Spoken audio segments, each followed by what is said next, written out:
reciting the Pledge of Allegiance. And during our moment of silence, if we could keep Janet Kesey's sister in our prayers. She's having a difficult time right now. Thank you.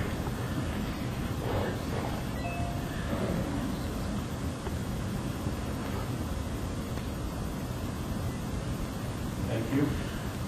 Pledge allegiance to the flag of the United States of America and to the republic for which it stands, one nation, under God, indivisible, with liberty and justice for all.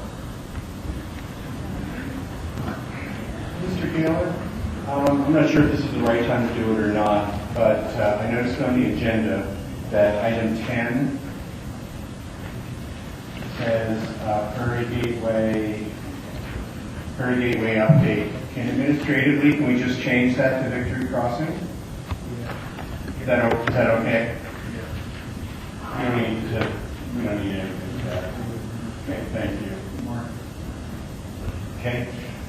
Will the staff please pass around the microphone for introductions, please? Pam Statler. Debbie Thomas. Danny Thomas. Such a sweet lady. Alan Wade. Maura O'Neill, Flower City Cultural Council. Quentin Fanger. Domingo Moreno. Lily Moreno. Nina McNeil. John Oliver.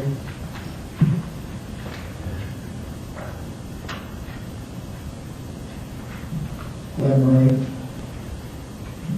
Guillermo Seven. Jerry Quintana. Robert Wilmine. Gene Leffel. Joy Bishop. Paulo Diaz. Charlie Johnson, Crown City Cultural Council. John Howard, Information Technology.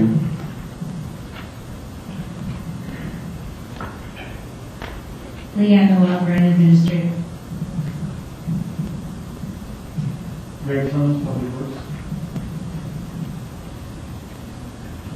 Edward Bullock. Brian McBroom, Community Development. Chris Kramer, Planning. Mark Kiefer, Norris Design. Andy Barnard, On Step Ups Architects. John Craycraft, Jones Lang South.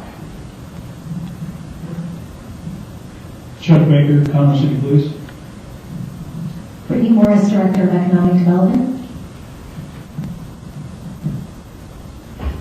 Thank you all for coming. Hopefully, everybody who is here now had a chance to go out and look at some of the artwork that we have from Adams 14. And this is great. You know, when I was some of our council people's age, art was a big deal. It was a big thing. And I'm glad to see this happening again in our schools. This is what it's all about.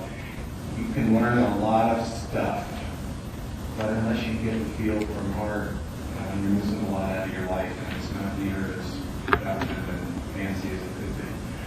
In this particular case, I'm going to pass it over to Councilman Marino because he had a lot to do with us getting this done. So, Councilman, if you would like to take the stage. Sure. Thank you, Mr. Mayor. If I could have the members of the Cultural Council joining me up front at the podium.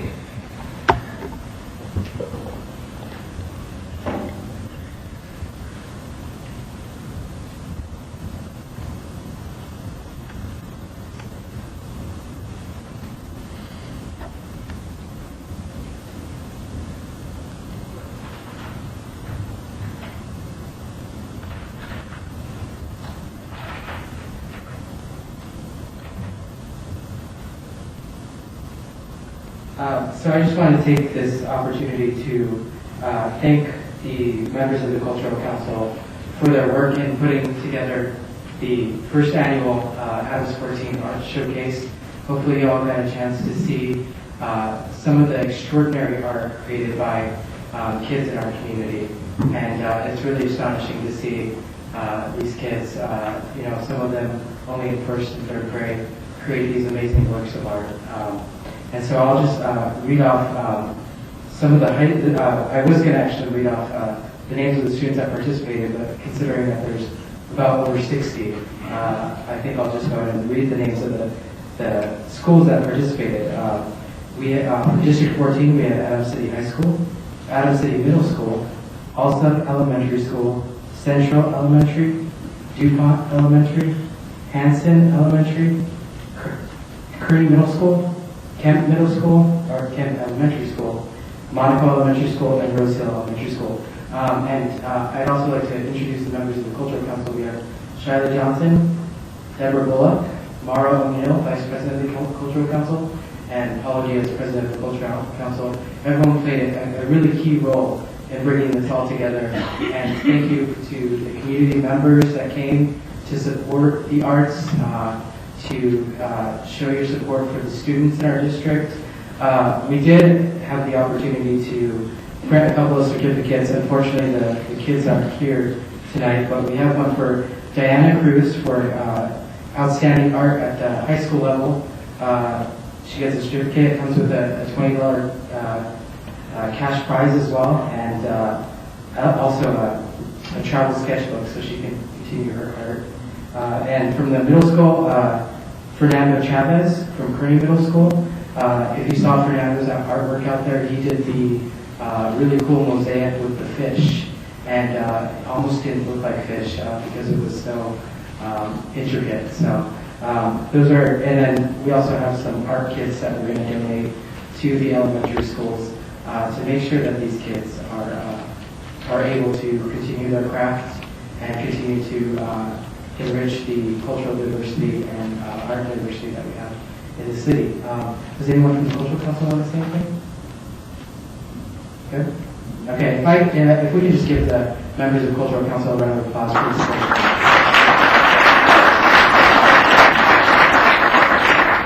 Thank you.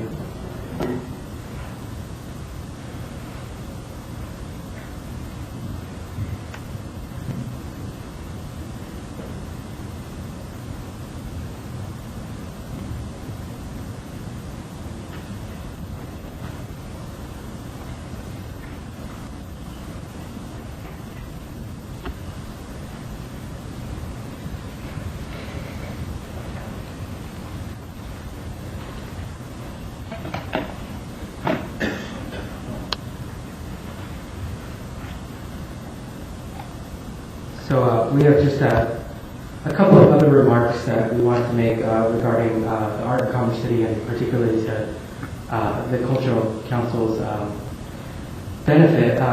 It's been amazing to see this board, kind of reorganize itself and rebrand itself, and very successful first art show. There's really 5 reasons why art is instrumental with Commerce City, and those 5 reasons are that art builds community. It improves the holistic health of the community. Art is also business, and in Commerce City we're known for business here. So, art obviously contributes to that. It generates a love of learning and new ideas, and it helps prepare our future generations to be great contributing members of our society. Obviously, everyone here in Commerce City wants to create a quality community for a lifetime. Including the elected officials, city management and staff, the school district, the school board, local and nonprofit organizations.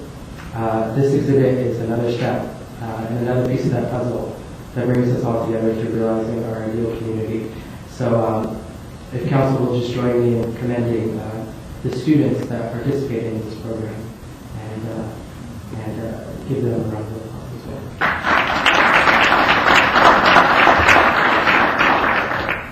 Thank you, Mr. Reno. He probably gets tired of hearing it, but it is so nice to see somebody come through our school district, come home, and become such an active member in our city. You're doing a great job. Thank you. Okay, next is citizen communication. There are 2 public comment rosters in the back, the entrance to council chambers for people who wish to address council. One is for non-agenda items. The second is for action items if there are any listed on the agenda. When I call your name, just please come forward, state your name and address for the record. Be reminded that you're limited to 3 minutes. Council is reminded they are not to engage in discussion or debate, but may ask clarifying questions and express concern when appropriate. City manager will generally assign staff members to get the necessary information to solve issues. First person on the list is Alan Lee. Good evening, sir. Good evening, Mayor and members of the council. Alan Lee, this was 11206 Juliet. 11206 Juliet Street, Commerce City, here. I wanted to first say Merry Christmas, Happy New Year, and Happy Holidays, not only to the Mayor and Council, but to the community as well. This would likely be my last opportunity to address the council in at least year 2010, and I would like to wish you personally in so much public office. It's not always people make it out to be, but sometimes it's a thankless job to enjoy this time with your families and remember what's important. I'm here tonight to just give my final presentation on the collective bargaining ordinance that was passed by the City Council. We've had a number of discussions with the City Attorney, and I might add they were all positive. I knew if we had an opportunity to speak that we would find far more common ground and uncommon ground, if you will. We intend to file petitions this week with a showing of the overwhelming majority of employees in the bargaining unit. The ordinance actually calls for the election to be conducted by the city manager's staff, and it also allows the city manager to exclude employees that he did not believe to be appropriate in terms of being excluded in the bargaining unit. I have not had an opportunity to meet with the city manager for a number of reasons over the last few weeks. I know we are scheduled to meet tomorrow, and I'm hoping to share with him at that time our concerns about some of the exclusion of particular employees. In many cases, Commerce City excluded employees where every other city that it did comparable or comparable with did not exclude those particular employees. So I'm hoping that we can have some honest exchanges of ideas and try to better understand and appreciate why the city manager excludes those employees, and that he would be amenable to revisiting that exclusion based on our opportunity to speak. In any event, this matter got drawn out long enough. We intend to go forward with the unit as determined if the city manager is unwilling to revisit it, and we will revisit that at another date. And finally, we will be meeting also to work out the particulars. Recall that the ordinance did not require or detail all the particulars. It required the parties to work out the particulars: valid location, valid time, and valid process. So I'm hoping to conclude that tomorrow with the city manager, and we will submit our petitions no later than Friday. Thank you so much, and the council will be pleasantly pleased and surprised the election process out there. Thank you. Thank you. Next person on the list is Robert Bowman. Good evening, sir.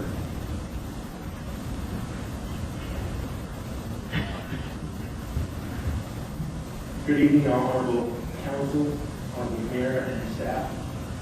My name is Robert Romine, 6760 East 74th Avenue, Commerce City, Colorado.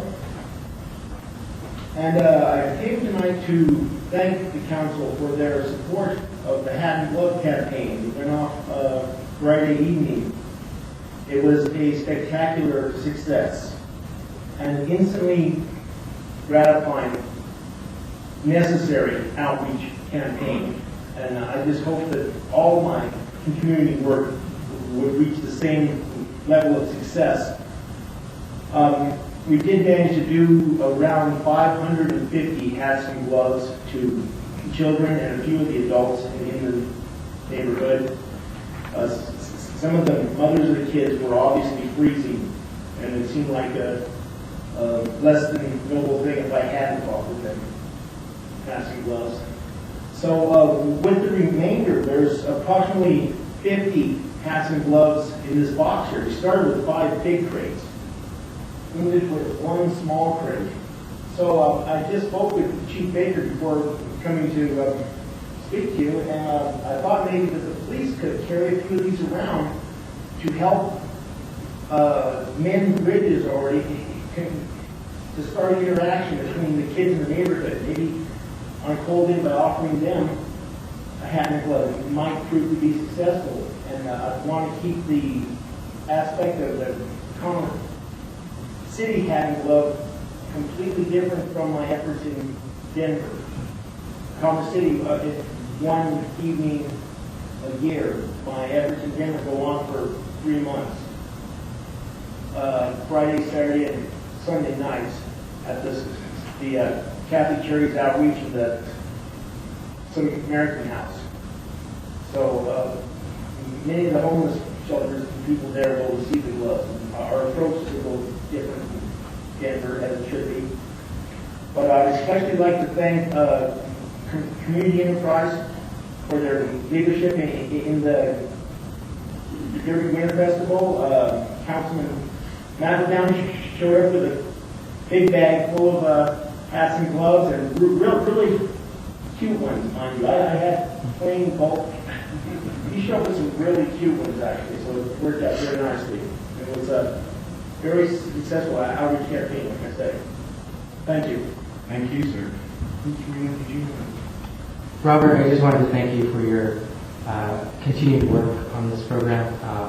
Every year it's extremely successful, and that only tells us that it's needed by this community. So thank you for your work in keeping the citizens of Commerce City warm during the winter.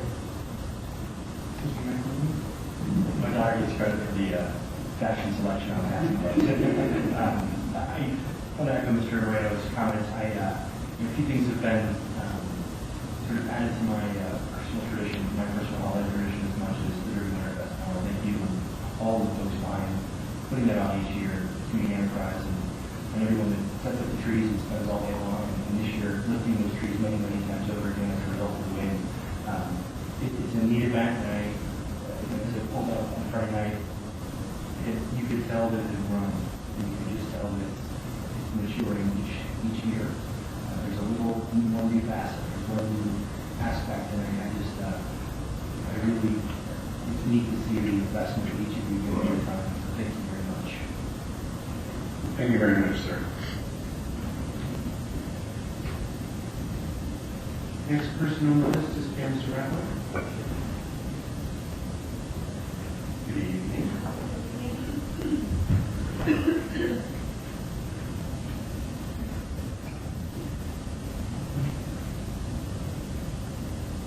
Name's Pam Strouder, 7041 East 75th Place. Can I get Laura to do me a big favor? Depends on what it is. Can I give her these to pass out?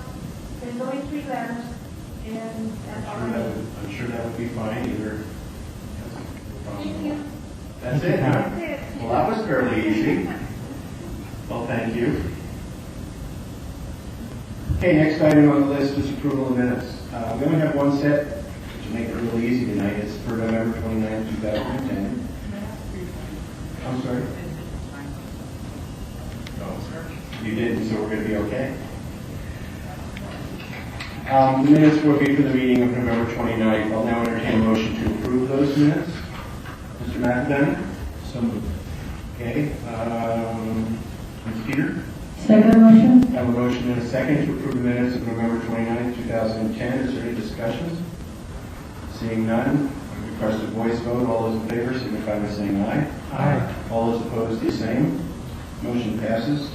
Minutes are approved. Thank you. There's actually 4 items on the consent agenda, which is kind of a high number that we've had. Usually we've only been doing 1 or 2 each week. We're reminded, our council's reminded that they can remove any of the items that they wish for discussion purposes. Does anyone wish to remove any item from the consent agenda?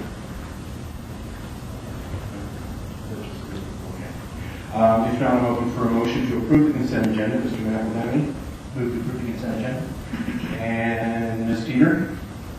Second motion? Okay, I have a motion and a second to approve the consent agenda. Will the city attorney please read the titles?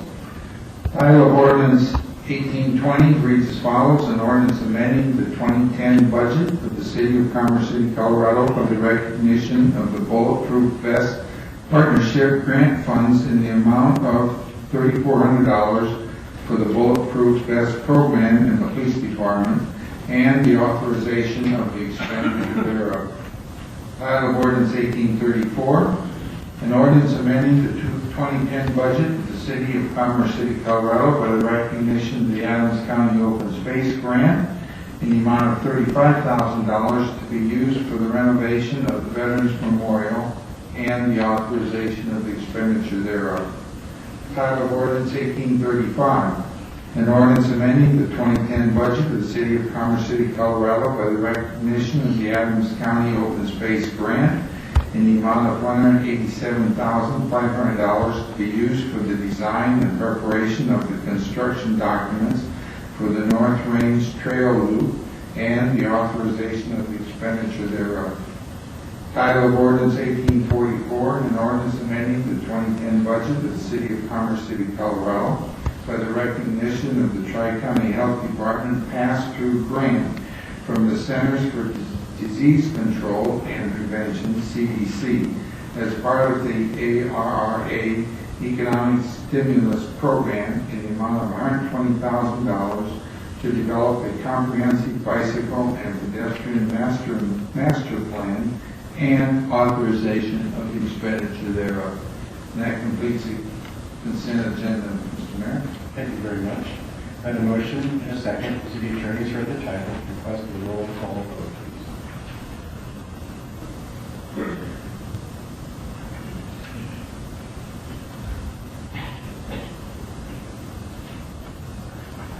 Okay, the vote is 8 yeses. Consent agenda is passed. Mr. Benson, do you have a comment? Yes, I just wanted to ask Leanne Noel, is this you're doing?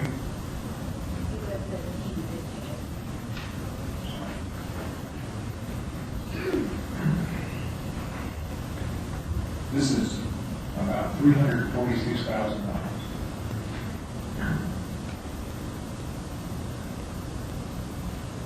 It was a team that did it together. Parks and Rec did 3 of them, and then the police department. And so together we got this done. Good thing. I know there are probably very few departments. We have our city auditors. They're responsible for getting money in, and your department is responsible for getting money in. Anyway, congratulations to all those people that are on your staff. Next item is ordinances on first reading. There's only one ordinance on first reading for tonight, and it's 1847. An ordinance amending Chapter 9 of the Commerce City Revised Municipal Code by the addition of Section 9-1011. Is there anyone in the audience who wishes to address council on this ordinance? Seeing none, is there any discussion from council? Mr. Moreno? Will we have a presentation on this ordinance or just? I don't believe so, Mr. Flannery or Mr. Gaylor.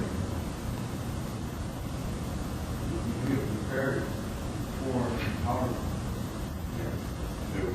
Could we just have a brief overview, please?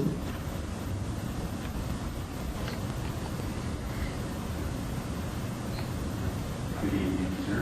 I didn't mean to cut you when you did the PowerPoint. No, we do not have a PowerPoint. It's a fairly short overview. Good evening, Mayor, members of the City Council. At the study session on November 8th, the City Council provided direction to city staff to prepare an ordinance to ban certain types of medical marijuana establishments. Ordinance 1847 is that ordinance. There are 3 types of medical marijuana establishments that Ordinance 1847 would prohibit in Commerce City. The ordinance will prohibit medical marijuana centers, medical marijuana infused products manufacturers, and premise cultivation operations. Ordinance 1847 will not prohibit primary caregivers. The recent change to state law allows cities to prohibit these 3 types of establishments, but does not allow cities to prohibit primary caregivers. With that, I'd be happy to answer any questions. Mr. Moreno, do you have any further questions? Okay.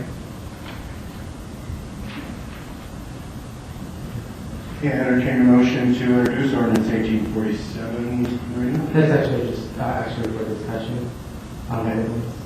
I just want to explain. I'm going to go ahead and be a no vote on this ordinance. Council direction was to have staff prepare this, and I do respect that. Part of the reason why I will be voting no on this tonight is that I think that we already have an ordinance in place that sufficiently regulates these types of facilities by relegating them to only industrial areas of our city so as to minimize their impact to the community. Another reason being that with the work that the state legislature did, allowing municipalities to tax these kind of facilities at a higher rate than usual sales tax, I simply, I guess I can't turn away the possibility of that revenue coming into our city. And I guess just the last reason, I think that this is one area where we might be a little out of touch with what the people have decided through an amendment by the people. They did decide that medical marijuana was a legitimate drug to be used by sick people, and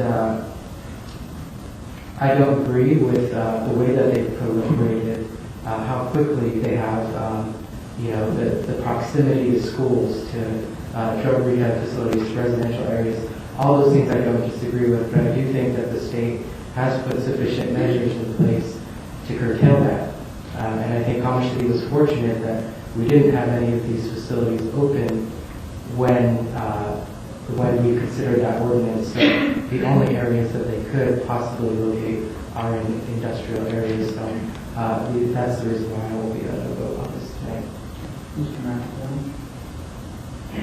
I'm actually going to echo, almost prefer where Mr. Murray's comments. I think he summarized my thoughts and feelings perfectly. Thank you. Other comments? My only concern is the unintended consequences. There's ways that this works, but I'm more concerned with what happens after, what happens to the next step. I've had the pleasure to go into a number of these places in some alternate cities, and there aren't as many sick people in there that I would expect to see, and so that's what scares me a little bit. Mr. Bullock? I can agree and I can disagree because there is, just like handicap parking, you look at a lot of people that park in handicap spots and you wonder why are they parking there. But a lot of the elements aren't readily seen. So just because people don't look sick, I think that the calming effect of this sometimes is what keeps people from acting out. I really did appreciate the ordinance that we had on the books before because it actually meant that if somebody was going to try to do something, they would come to our city and actually try to get a license. And then now I think that the gravity of this ordinance makes it that somebody's going to try and come and just set up shop without letting us know, and then we find out on the back end. I don't know how I'm going to vote on this, but I thought the ordinance that we had presently was swift enough. So this is going to be interesting when it does get to vote time because it's a big consideration of me on how I'm going to vote on this. Seeing no other, I'll entertain the motion. Ms. Jeter? Yes, move approval of ordinance 1847 on first reading. Ms. Carson? Second that motion. Second that motion. Okay, I have a motion and a second to approve ordinance 1847. Is there any further discussion? Seeing none, will the city attorney please read the title? Title reads, an ordinance amending Chapter 9 of the Commerce City Revised Municipal Code by the addition of Section 9-1011 prohibiting the operation of medical marijuana centers, medical marijuana infused products manufacturers, or optional premise cultivation operations in the city of Commerce City. Okay, got a motion and a second. City attorney read the title. Request a roll call vote, please.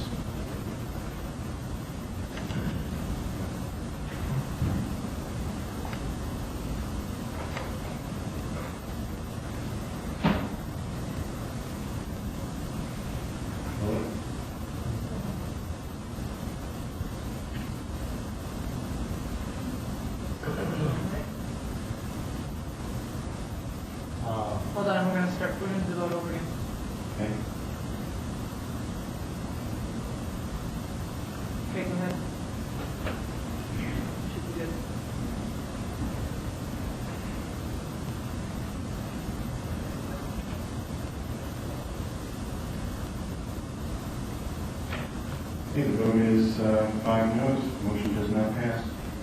Mr. Planner, I guess do whatever needs to be done to that work.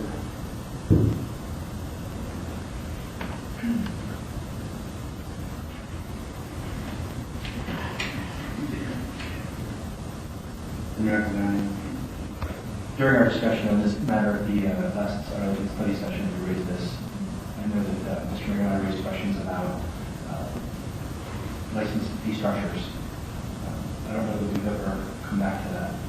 I think that given the ordinance that's on the books now, we would come back, given the action that's taking place at the State House, to look at what we might put in place to help shore up our existing measures to make sure that if and when somebody does look to explore our city, we have a clear roadmap for that fee structure and the taxing structure and what the next steps might be relative to that. There is a mandate from the state that if we do not impose the ban, then we have to license them. But I believe from the study session, we learned that those fees for licensure were at our discretion. And I think based on our existing ordinance, we have fairly stringent specifications for how such an operation might need to be set up.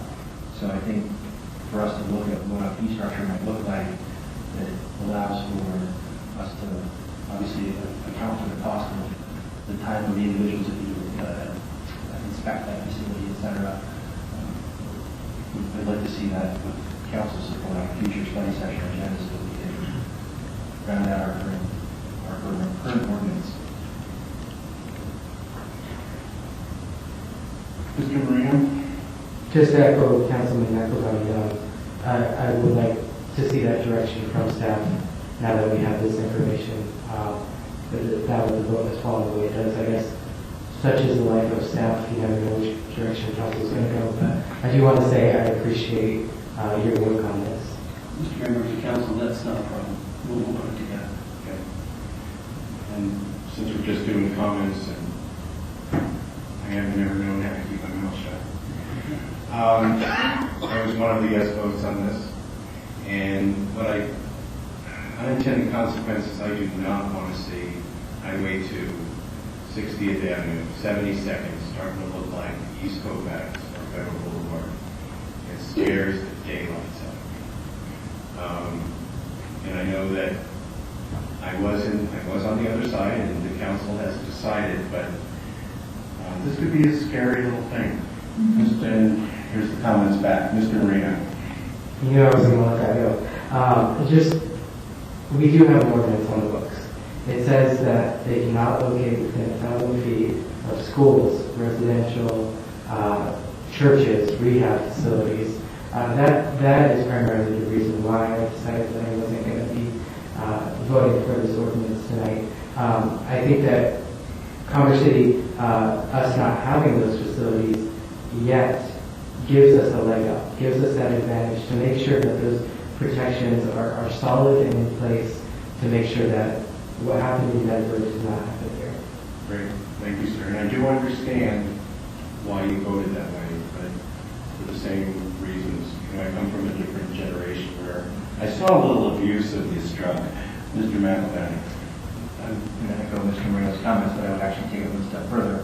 I think it's one thing to describe the restrictions that are imposed by our current ordinance. I think it's a second to actually see it visually on the map. So when we take our GIS system and we actually plot out what the exclusionaries are, you see that it's an exception versus the rule where these are located. So if memory serves, you wouldn't see these at the intersection of Highway 2 and 72nd for obvious reasons. I think it would be helpful if we could make such a map available on the city website so that citizens have access to that information as well as stop the exploration if they want to locate a certain location and it's in fact precluded based on our ordinance. Ms. Carson. I'll be brief. Mr. Mayor, I also share in your concerns, and it was very difficult to go against the old school grain. But it is time, I do believe, that we went forward and addressed things. This issue is not going away. It's just here and it's here to stay. And I would like to see us tackle it, I guess. Maybe we are the first, I don't know. But it is not an issue going away, and so we can keep running from it, but it's just going to keep coming after us. And I do agree that in the medical world, this is a drug that is used, and it's used quite well, and it gets very good results. And it is abused also. So I don't know, like I said, I had to reach outside of my comfort zone also to vote the way that I did. So I do share your concern, and here we go. Mr. Baylor, thank you for everything you do and what you're going to do. Ms. Jeter? Yes, Mr. Gaylor, my question to you. If this had passed, do you feel it would have been more stringent? I would like your comments on this, please, sir. If this ordinance had passed, then it would have been another layer of prohibitions that you would have over and above what you have now. Because now you have certain areas where these types of operations can take place. Granted, as has been stated by several councilmen, that the areas are fairly limited, but they are areas in the city, industrial areas, that would qualify if they were granted a conditional use. I thank you for that, sir. I was one of the 3 that voted yes on this. I feel that we can get our taxes and generate them through other types of industries, and that there are many thousands of other locations for these patients to go get their marijuana rather than in Commerce City. I want to make something clear so there's no misunderstanding. This is not a revenue-raising measure. You cannot impose a tax under Tabor without a vote of the citizens. What you can do is impose a fee, but the fee has to bear a reasonable relationship to the costs incurred by the city. So the city can add up the inspection fees that are inspection costs, the cost that the police department can justify, the cost that the city can justify for having a license process, and then impose a fee to recoup those costs. But you can't make money as a tax-raising measure.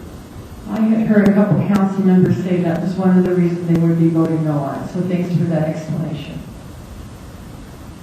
Okay. Next item on the... If I take back my statements, will the two of you stop? No, it's not regarding that at all. Mr. Baylor, I appreciate that clarification. I did have a question. So if say it was the city's council direction to tax these products and facilities above and beyond what they would be charged for normal sales tax, that would then have to go to a vote of the people?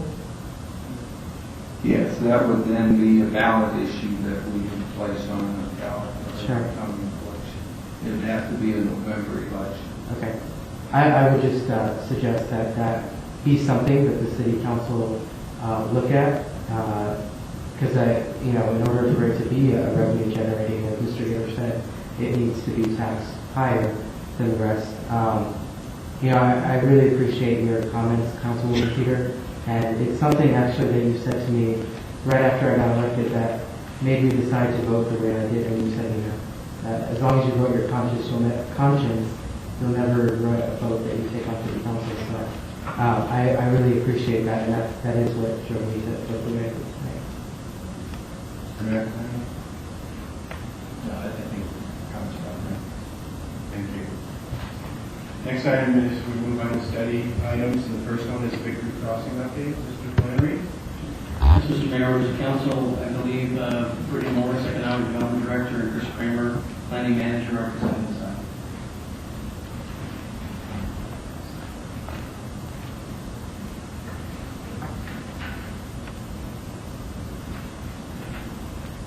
Good evening, Mr. Mayor. Good evening, Mr. Mayor, members of council. It's a pleasure to be in front of you tonight.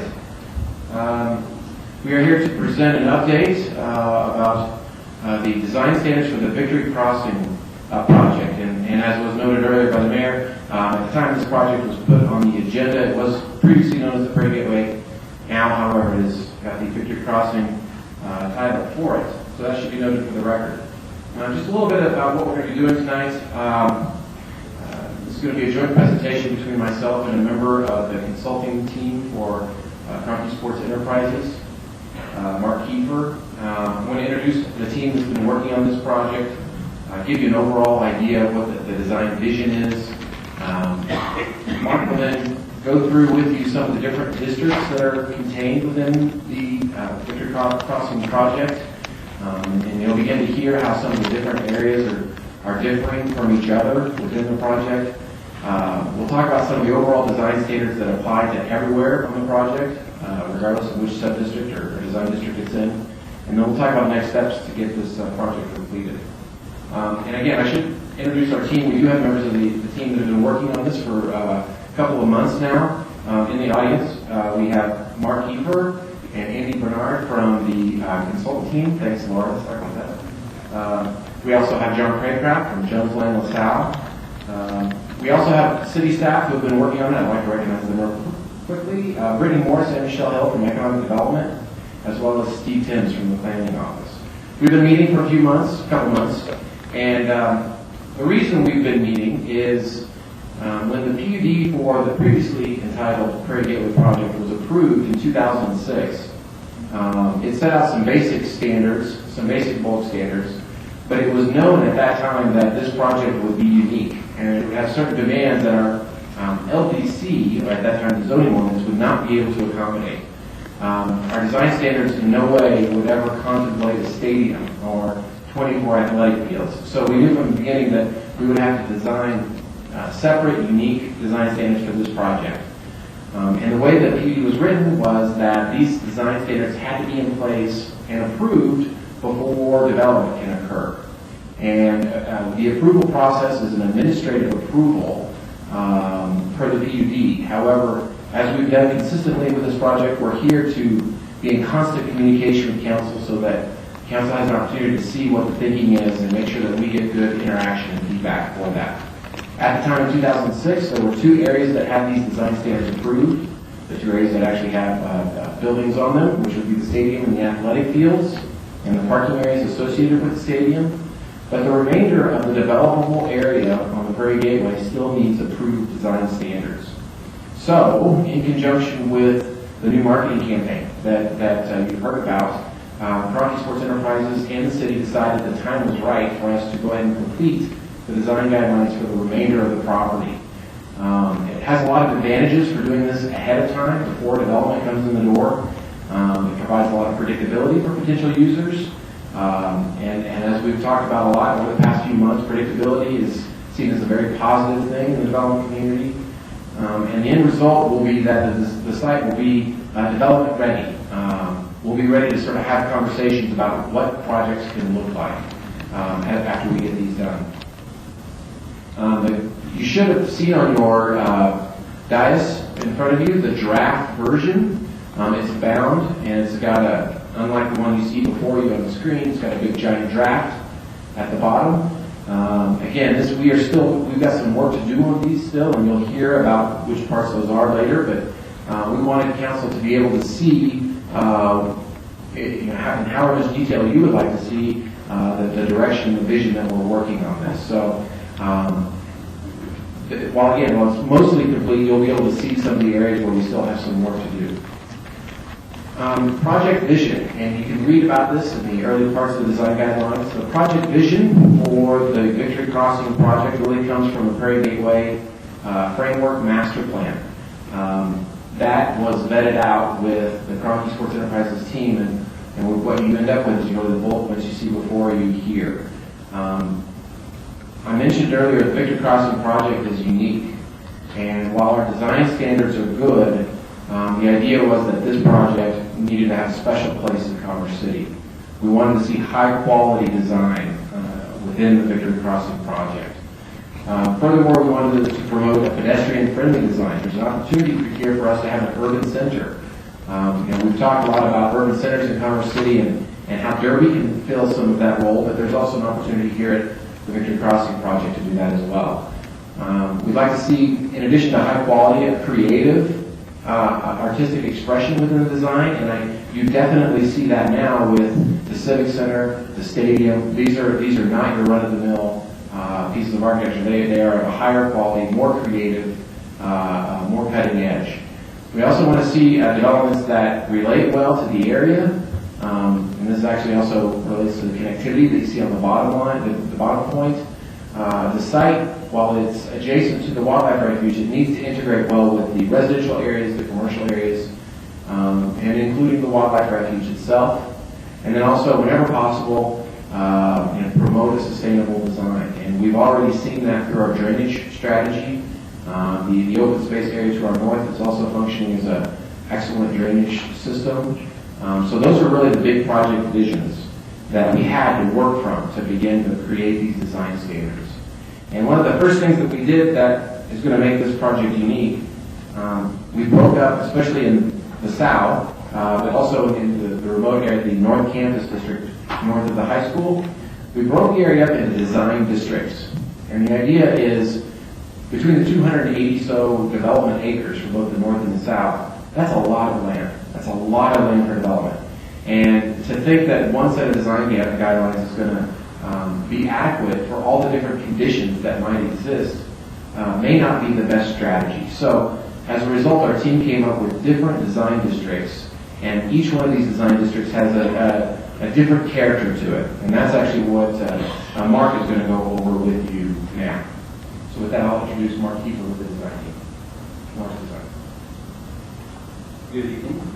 Mark Kiefer, North Design. I just wanted to start my presentation by saying that the earlier discussion with the art out in the lobby space is a great nexus for this particular discussion, because there's one particular piece I noticed that the young person had drawn a very detailed perspective streetscape, and I'm thinking I should get this person's name because I might have to hire my next employee from your ranks out there.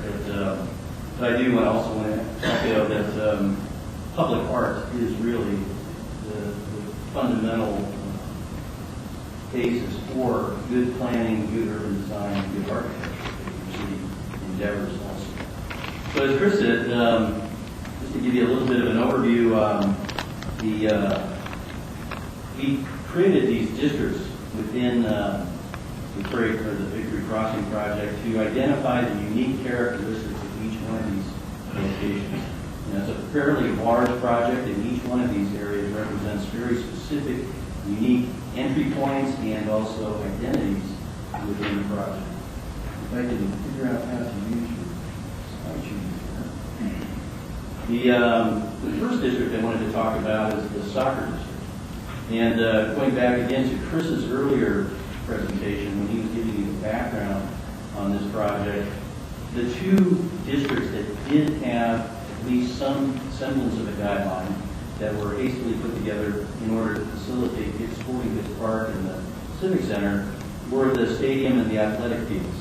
Those were projects that were done simultaneous with the PUD that was done back in 2006. What we've done with the new soccer district is combine both of those, because they're, first off, they're built, and second, they really do set a theme for the overall project.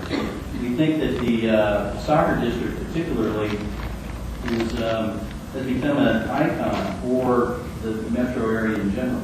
I think it's going to be that way for many, many years to come, especially since the MLS Cup is now in residence here too, so it's become hopefully a high point in Commerce City's history.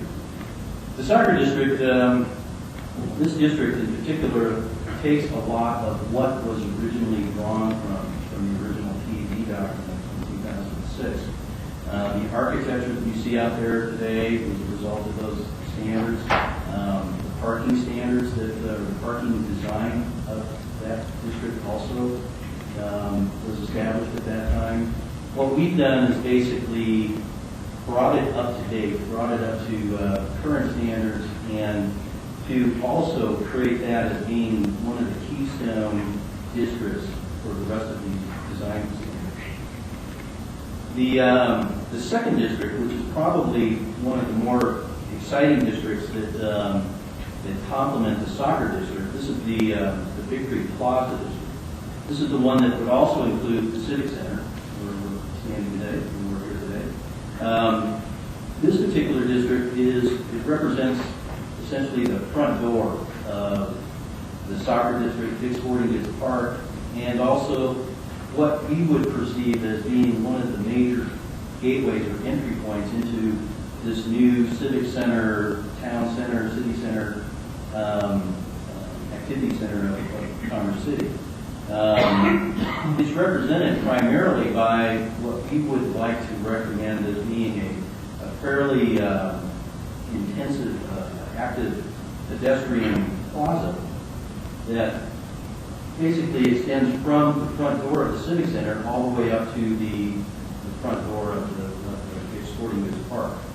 With that, we'd like to recommend in these standards that these are areas that would primarily be retail in nature, probably some office uses, but keep it as intensive a mixed use as we can possibly generate there. The purpose being that this is something that really can generate a tremendous amount of energy and activity that would complement the Dick's Sporting Goods Park, but also kind of put Victory Plaza or Victory Crossing on the map. The basic theme of this particular Victory Plaza district is to create what we're referring to as somewhat of a main street. These are sidewalks that are broad, but yet the buildings are built fairly close to those sidewalks too, intermixed with plaza spaces and other pedestrian zones that make it a very comfortable place for people to relax either before or after a game or even before or after a city council. The renderings that you see here too are some of the renderings that St. Combs Defos has also put together for this particular building here is a prototype building that is directly related to the design standards that we're promoting this evening. The Merchant District is the next district that has a lot of importance to Commerce City, in that this is the area along Quebec, basically from 56th all the way to just a little bit north of 60th. This is an area that primarily is promoting a retail-oriented type of use. This is serving the traveling public as well as visitors to the area for the soccer events as well as the Civic Center. These are also areas that would include pad sites for banks, convenience shopping, as well as inline retail.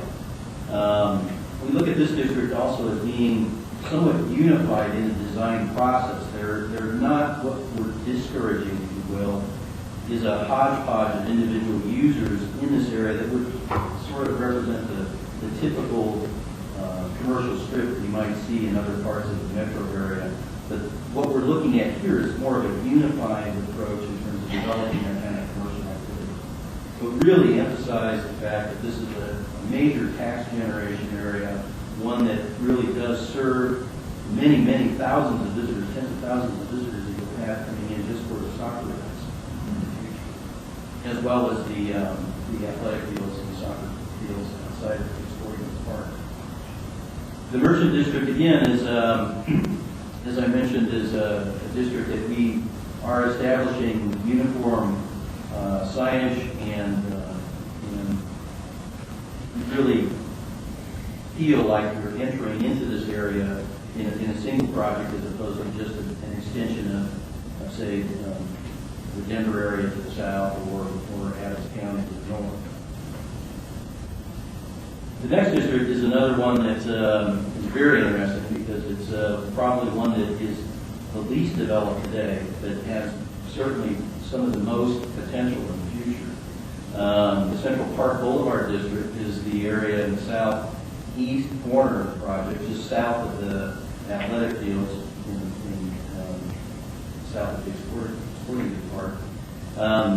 The reason why this area has a tremendous amount of potential is, as you probably know, the new interchange being built on I-70, Central Park Boulevard, is being extended potentially all the way up to Prairie Parkway. This would bring a tremendous window for Dick's Sporting Goods Park as well as this project in the future when that's complete. And it also represents a major anchor gateway again into the project, even though it's going to be probably many years down the road when that's developed. The design standards establish precedent today so that when development does occur in the future, that it's anticipated in a logical plan, quality design manner. This is a district also that probably represents the largest area of the Victory Crossing project. What we were encouraging through our design standards here is again, a very intensive mixed use and urban feel, if you will, in this area. The surrounding development in this particular project, in this particular district rather, is Stapleton to the east and to the south. And we look at this as an extension, if you will, of that whole planning effort that Denver has undertaken for the past 15 years so far. Again, using this particular corner and the rest of the project for uses like hotel, hospitality types of uses, offices, in a very urban fabric in the future. The next district is the area to the north of Prairie Gateway, Victory Plaza and Dick's Sporting Goods Park. This is the Prairie Parkway District. It's framed by the open space of the Rocky Mountain Arsenal to the north, Wildlife Refuge to the north, with Quebec being to the west, and Dick's Sporting Goods Park to the south, and the Civic Center to the south. So this represents another mixed-use category that we're encouraging within these design standards that really look at a lot of employment-related activities, a lot of uses relating to hopefully future corporate flags, future large corporate users within the area, and develop it in more of a campus-like setting, and taking our cue from the Rocky Mountain Arsenal Wildlife Refuge to the north, trying to use some of these natural open space areas as being open space corridors that allow for these essentially large office buildings to be placed in more green field type settings. It would have the same intensity of use that I described in the Central Park Boulevard district, but it would have what we would anticipate in these standards, a little bit more of a green park-like campus setting for these particular sites. It also includes, because of its proximity to Quebec Street, certain types of retail activity on Quebec, particularly on the corner or the intersection of Prairie Parkway and Quebec.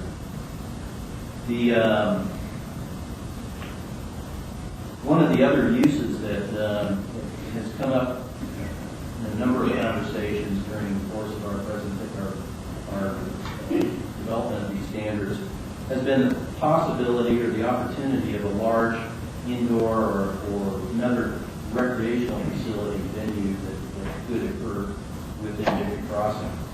This particular district we feel is an ideal location for that, although that site could be placed in other parts of this project very easily, but just given the nature of the open space, the openness of this particular district, this is one of those areas that we feel would be very well suited for those types of recreational venues in the future.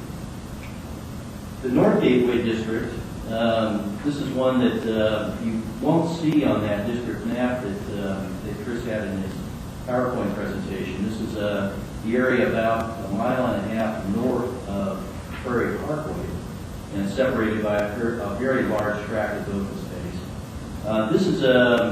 This is an area that also is owned by Crocky Sports, as you're very much aware.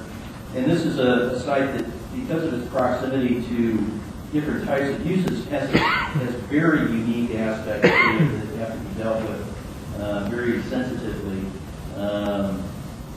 because of residential uses as well as some existing commercial uses in the area. This particular district we look at as being an opportunity for uses relating to future economic development and growth, particularly incubator type of space. new businesses coming into Commerce City and developing in a clean campus-like setting that allow for office-related uses as well as light assembly types of uses. We refer to that generally as a category called commercial flex that allows for an entrepreneur to come into Commerce City and really start looking at those types of clean uses that really can be beneficial to both the economy here in Commerce City, but also to that startup company that would be choosing to locate in those areas. So in general, what we have is a palette of many different types of districts that accommodate several uses within this, what we perceive as a thoroughly successful economic development effort with the Prairie Gateway, where we put the Victory Crossing store. And that had one line too. We think that Victory Crossing does have a lot to offer many people, and certainly with the help that your economic development team has offered in this, it's going to be a tremendous success. I also wanted to just touch on one other chapter within the district's standards too, the design standards too, and these are the site design standards. I wanted to start by saying that looking at what Commerce City currently has right now in your land development code is very good. It has a tremendous, it's very comprehensive in terms of its approach to new commercial development within the city, and I think that's reflected in the newer projects that you have coming in before you now. So we didn't want to reinvent the wheel with this. So we basically started with your existing design standards, commercial design standards, and built from there, choosing 4 categories that we needed, what we felt were additional elaborations because of the unique nature of this project. The first one is signage. We have essentially a 3-tier type of signage program that basically covers everything from what you see at Dick's Sporting Goods Park today, which is currently outlined in the PUD standards, to a 2nd-tier sign type program, which we feel is, we're calling it, it's more of a buzzword than anything else, but it's our wayfinding aspect of signage. That's the banners and flags and street signs that are unique to Victory Crossing that allow for people to identify that they're within this project and also know where to go to find a parking space or where an office user might be. So this is more of the orienting the traveling public and visitors in the area as to where to go within the Victory Crossing project. The 3rd-tier signs that we're referring to in the design standards are essentially just your standards, your existing sign code that exists today within the land development code. Find that that's very adequate for dealing with existing for future retail users and office users on that Burson district that I described earlier, or within the Prairie Parkway district. So instead of reinventing the wheel again, we're using what you have in place right now. The landscape component, just to touch on that very quickly, you again have a great set of standards within the LDC on landscaping, and particularly on the commercial side. What we're adding to that right now is requiring, or at least encouraging, a increased water conservation effort through Xeriscape, but also what we're recommending is a water monitoring system, so we can start programming water use within this project, which I think is very important to just about everybody in the West today. And then also an additional level of durability by choosing plant types that can deal with large amounts of pedestrian traffic, things like that, which are unique to this project. Those are also very important aspects of the landscape standards for the future.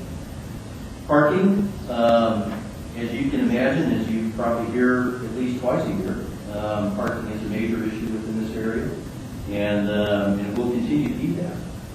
What we are recommending here, in addition to your existing parking standards you have in with your land development code, is a comprehensive parking management plan that the city would have on file, as well as Crompton Sports Enterprises would also have on hand to make sure that these particular conflicts would be minimized in the future. knowing that all conflicts aren't going to be completely evaporated by that, but it's certainly going to go a long way to managing those types of issues. Lastly, the general category, lighting, screening, and accessory structures. We feel that those are some unique aspects of that, particularly in terms of how deliveries and truck traffic would be developed in this area to not impact future users or the Civic Center here as well.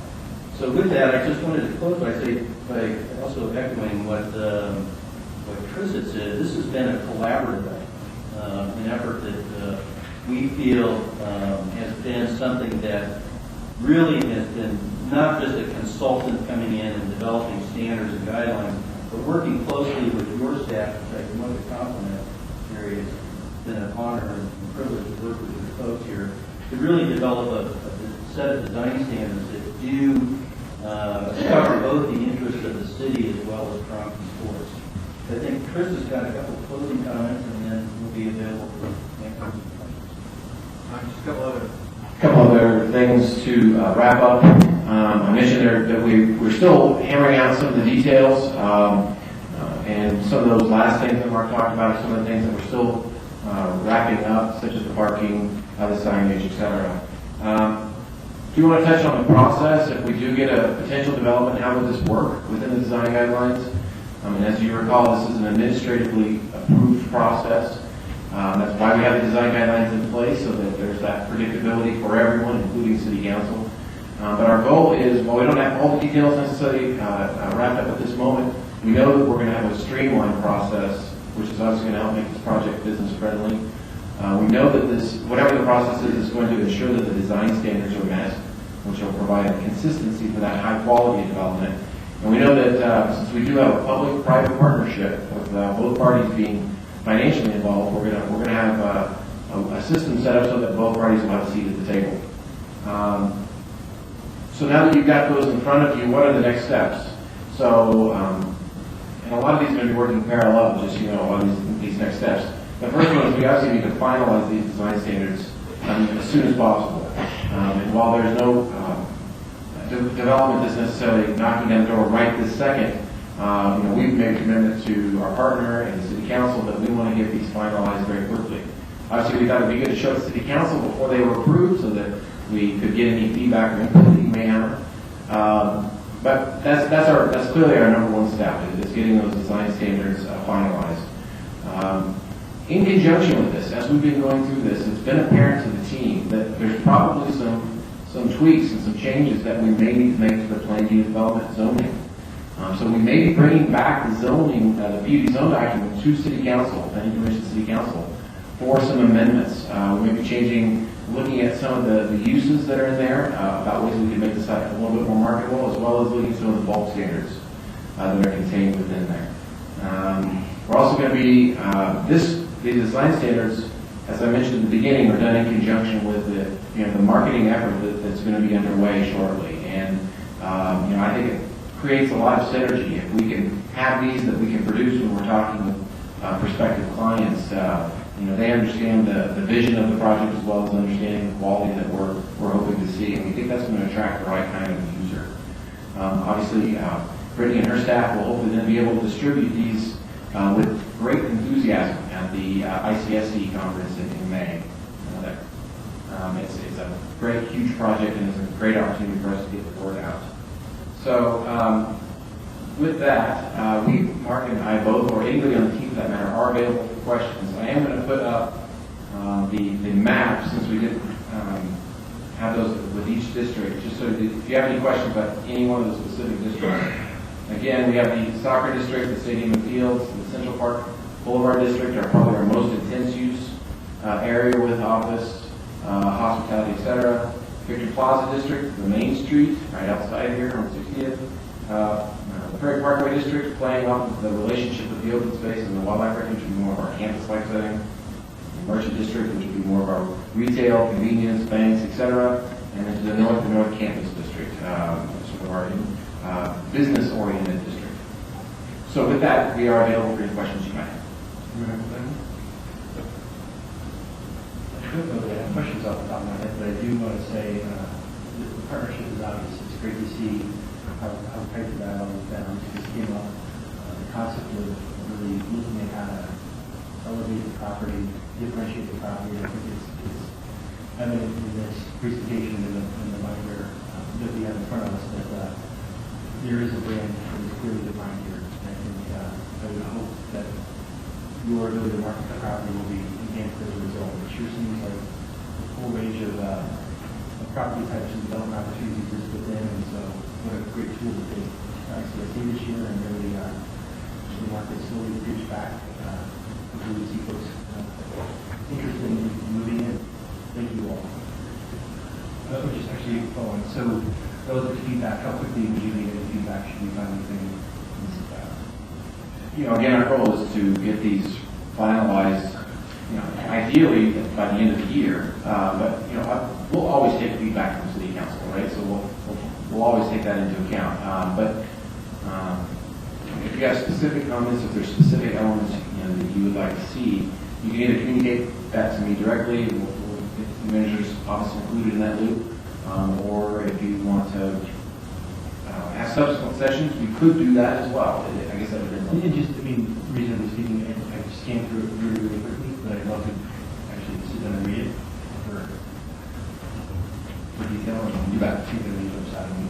When I quick scan it, looks like, again, obviously it's built on the LDC, which is great.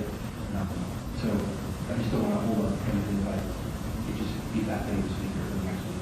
What we talked about as a team is if this was an issue, if there were specific issues that council wanted to discuss amongst itself that needed to somehow be addressed in here or things aren't addressing, we would probably need a subsequent session. So if you do, as you review this, if it turns out there's something you really want to discuss, I would guess just bring that up with the council for just once again, I didn't personally see anything, but just for our investigation. Thank you. Well, assuming that's the direction we want to go. Thank you, Maria. Chris, I just had a question in regards to the boundaries between Central Park Boulevard District and Denver's Forest City development. Could you just point out in the map where Forest City is located? Sure. The Central Park Boulevard Design District boundaries are coterminous with the Victory Crossing project boundaries, which are Central Park Boulevard to the east, and then East 56th Avenue to the west. So the Stapleton / Forest Cities redevelopment project is to the south and to the east. And to the plans are to the south. This is plans for a high school there actually, which is fairly intense. And then town center / residential. At least that was the last version. I think they're on version 132 of their site plan. But it does between East 56th Avenue and Central Park Boulevard. I don't know if you've driven down I-70 lately. You've seen all the work that's going on there with the interchange. This intersection will eventually, not day one, but will eventually connect with that interchange. So the Central Park Boulevard District, if you could say one thing about it, boil it down, it has tremendous access, which is why it's a logical choice to be one of our more intense design districts. Thank you. I really appreciate some of the aspects of this design plan, particularly the walkability aspects of it. I think that's the way that things are moving these days. So it's great to see that take such a central focus role in this. Mr. Vaughn? Yes. Chris, have you heard of any plans in the future with the Bulk Mail Center and the post office, them moving their facility out east? I have not heard of anything like that. I know that when the original project was discussed, actually in the 90s, there was some initial discussions about that, and it was my understanding, I wasn't here then, it's my understanding that it didn't go anywhere. I will tell you, and this is not news, that you don't have to be a planner to know this, right? It would be so tremendous if we had that area to work with. It would do a lot with the potential of the site, but I guess I haven't heard anything. I'll defer to the team as well. If we've heard anything about so yeah, we haven't heard much about it. Thank you. Thank you very much. I don't see any other comments. Appreciate it. Mr. Flynn. I'd just like to, Mr. Kiefer compliment staff on this, and I'd like to compliment the Cronky team on what they've done in committing to this project and getting the amount of time put into it in a short-term time frame to get this document put together. We've talked about in prior budget discussions the value in going to the ICSC conference in Las Vegas. And I think one of the direct benefits from going to that, and I think it was a couple of years ago, and I think Mr. Mack, Councilmember Mack down went with us, was a time where we actually met with Mr. Cronky in Las Vegas and got his commitment to bring on a broker, which really kind of prompted all of these things to kind of fall into a domino effect. And so I think in the culmination of what we're talking about today, as a result of those kind of conversations, as well as the team, I know that they've had a lot of charrettes over there and a lot of discussions, and this is a lot of hard work, and I commend them all for it. And I also I'd like to say thanks to the Cronky team and the consultants on board. Not always do you have a partnership on the private side that works as well as it has something done. I do want to just say, if you do have written comments, I should mention those. It would be great to receive those by Christmas if possible. If that doesn't work, just let us know. But that would be the goal to shoot for. Mr. Marino, you thought you were going to get away, but they always come in late. Just one more question to piggyback off Councilman Bullock's question. Regarding the mill distribution facility, is that land technically Denver, or is it actually federal land? Yeah, it's federal, owned by the federal government, governed by the GSA in unincorporated Adams County, but it's not a part of the Prairie Gateway project.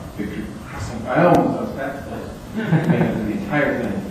It's not included in the Victory Crossing project. Great, thank you. Just give it a minute. Seeing no further comments, thank you, sir. Appreciate the update. You see more activity on this piece of land in the last few months than we had in the prior few years. Okay, next item. This is the one that's always fun. It's the part where we give away money. Mr. Flannery, if you want to introduce Ms. Debbie Mitchell, which I can't imagine who doesn't. I think you just did. So please come forward. Good evening. It's so nice to see you back here. I turned it on. Sorry. There's days I wish I hadn't taken those shoes. Oh, yeah. Every day. So. Anyway, Mayor and City Council members and staff, I'm here on behalf of the Quality Community Foundation tonight to review our selections for the 2011 Quality Community for a Lifetime grants. And first of all, I would like, before I forget, to thank Leanne for her support to the board for work on this PowerPoint presentation. And she had made 11 copies of 27 or 29 grant applications. We're not talking one or two sheets. These are major pieces, and we appreciate all her support to our work. I would like to say thank you for your generous support in the 2010 grant awards, and for upping the amount for our 2011. We do appreciate that. We're pleasantly surprised by that. If you will remember, we had a slight, small emergency fund left from last year.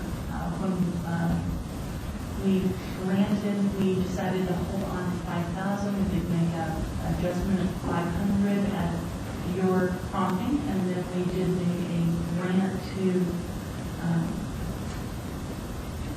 victim advocates last year that did not appear before the assessment.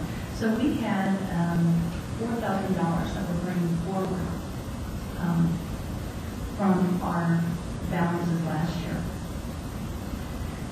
This enabled us to quickly make another 2010 grant to Project Present, which is a group here in Commerce City, I believe through the Rec Center, that was for $1,750, and that provides Christmas gifts to underprivileged children here in Somerset. So that was just a recent application to us, and we did make that decision to do that.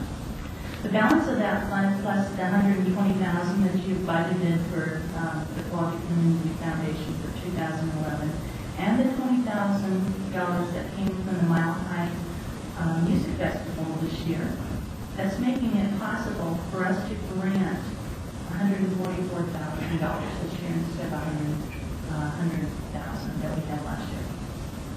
Leanne, do you want to go through it a little more here? See our members listed there. Okay, we'll just kind of skip on through. $144,000, like Debbie had said, will be awarded to nonprofit organizations. And she went over where that came from, so 120 from the legislative budget from you guys, so that was wonderful. The 20,000 from the Mile High Music Fest, and again the 4,000 that remained from last year's funds. We did receive 29 applications, and then the one special request for the project president. And of those, the total request came to $255,463. So we broke them out. We have the large grants and the small grants, and then the special request.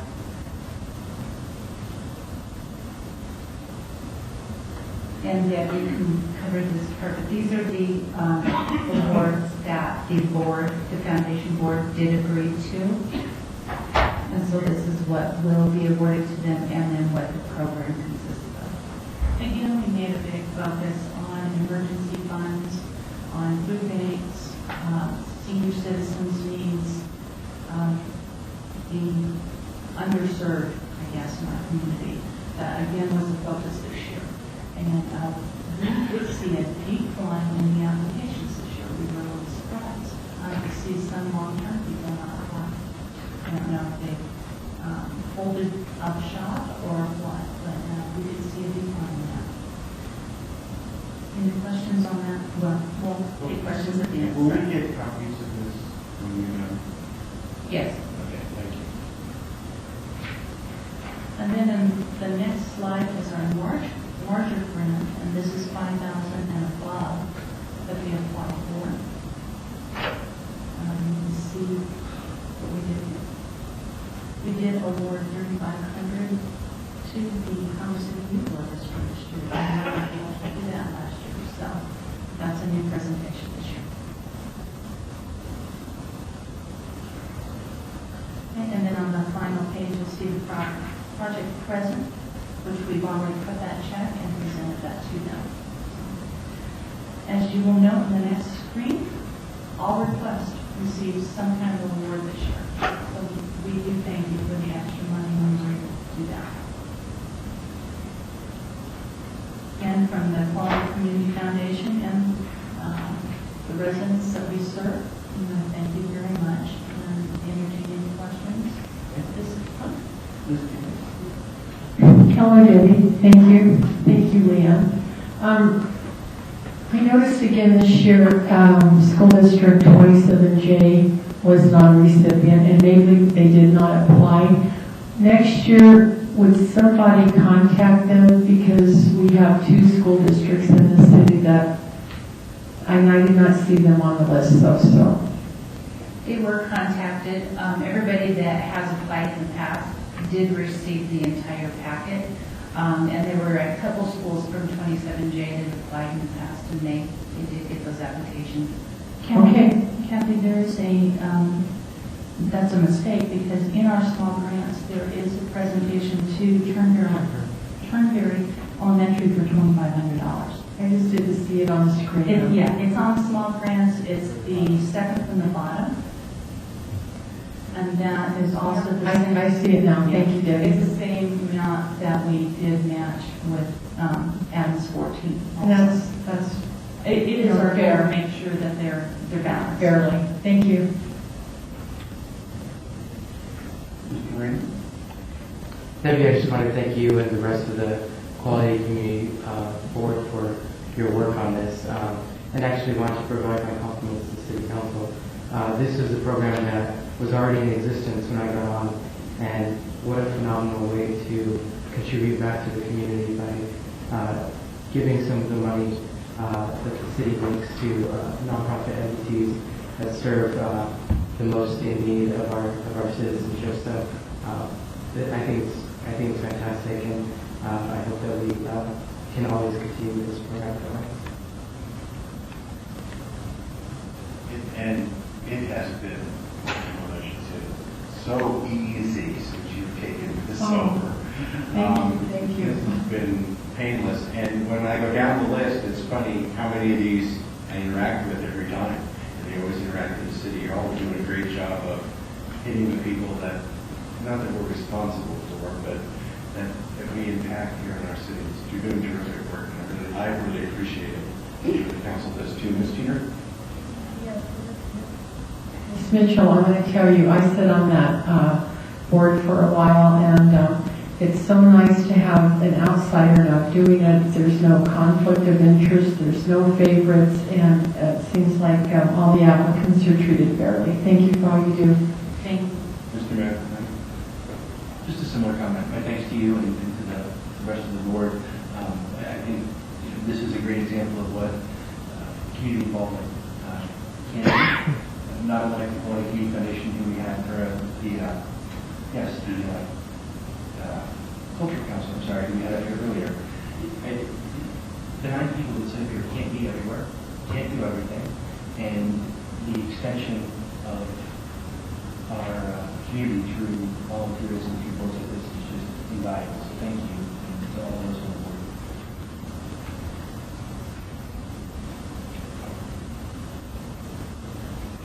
Thank you very much. I appreciate all the time and energy that your whole group has put into this. It looks like if you guys give your blessing to this, then we will be making presentations at February 7th. Okay. Mr. Flannery and Mr. Noel, for the next couple of weeks, if somebody has a comment, they can send it to either one of you. Is that correct? Just so that, because we haven't seen this list before tonight. Just so we can say, yeah, okay, I'm sure there won't be a challenge. But, so we have a deadline. If you don't hear it in the next, say, 2 weeks, that's full acceptance. I think most of you have my phone number. If you have any questions, feel free to give me a call. Got it. Thank you very much for your time and energy for the whole committee. Okay, next item is a smoking ban for parks and trails. Mr. Flannery, you had someone from staff? Thank you, Mr. Mayor. I believe Karen Stevens from the City Attorney's Office. Thank you.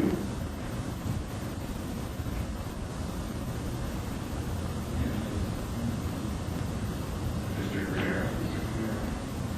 Thank you. It's always nice to see you here doing the report. Well, it's actually Ms. and I. We got Ms. Rosen candidates, so we put this short presentation together. As you'll recall, this spring, I believe, we had some kids come in. Do you want me to start? So I think it was in early summer. We had a presentation by the Get Real Colorado group, who is working with children, young men and women from the Boys and Girls Club in Commerce City, and also from one of the elementary schools, a middle school in Adams 14. And they did some research on how much smoke there is in Commerce City parks, and came and presented on that research and requested some action from council.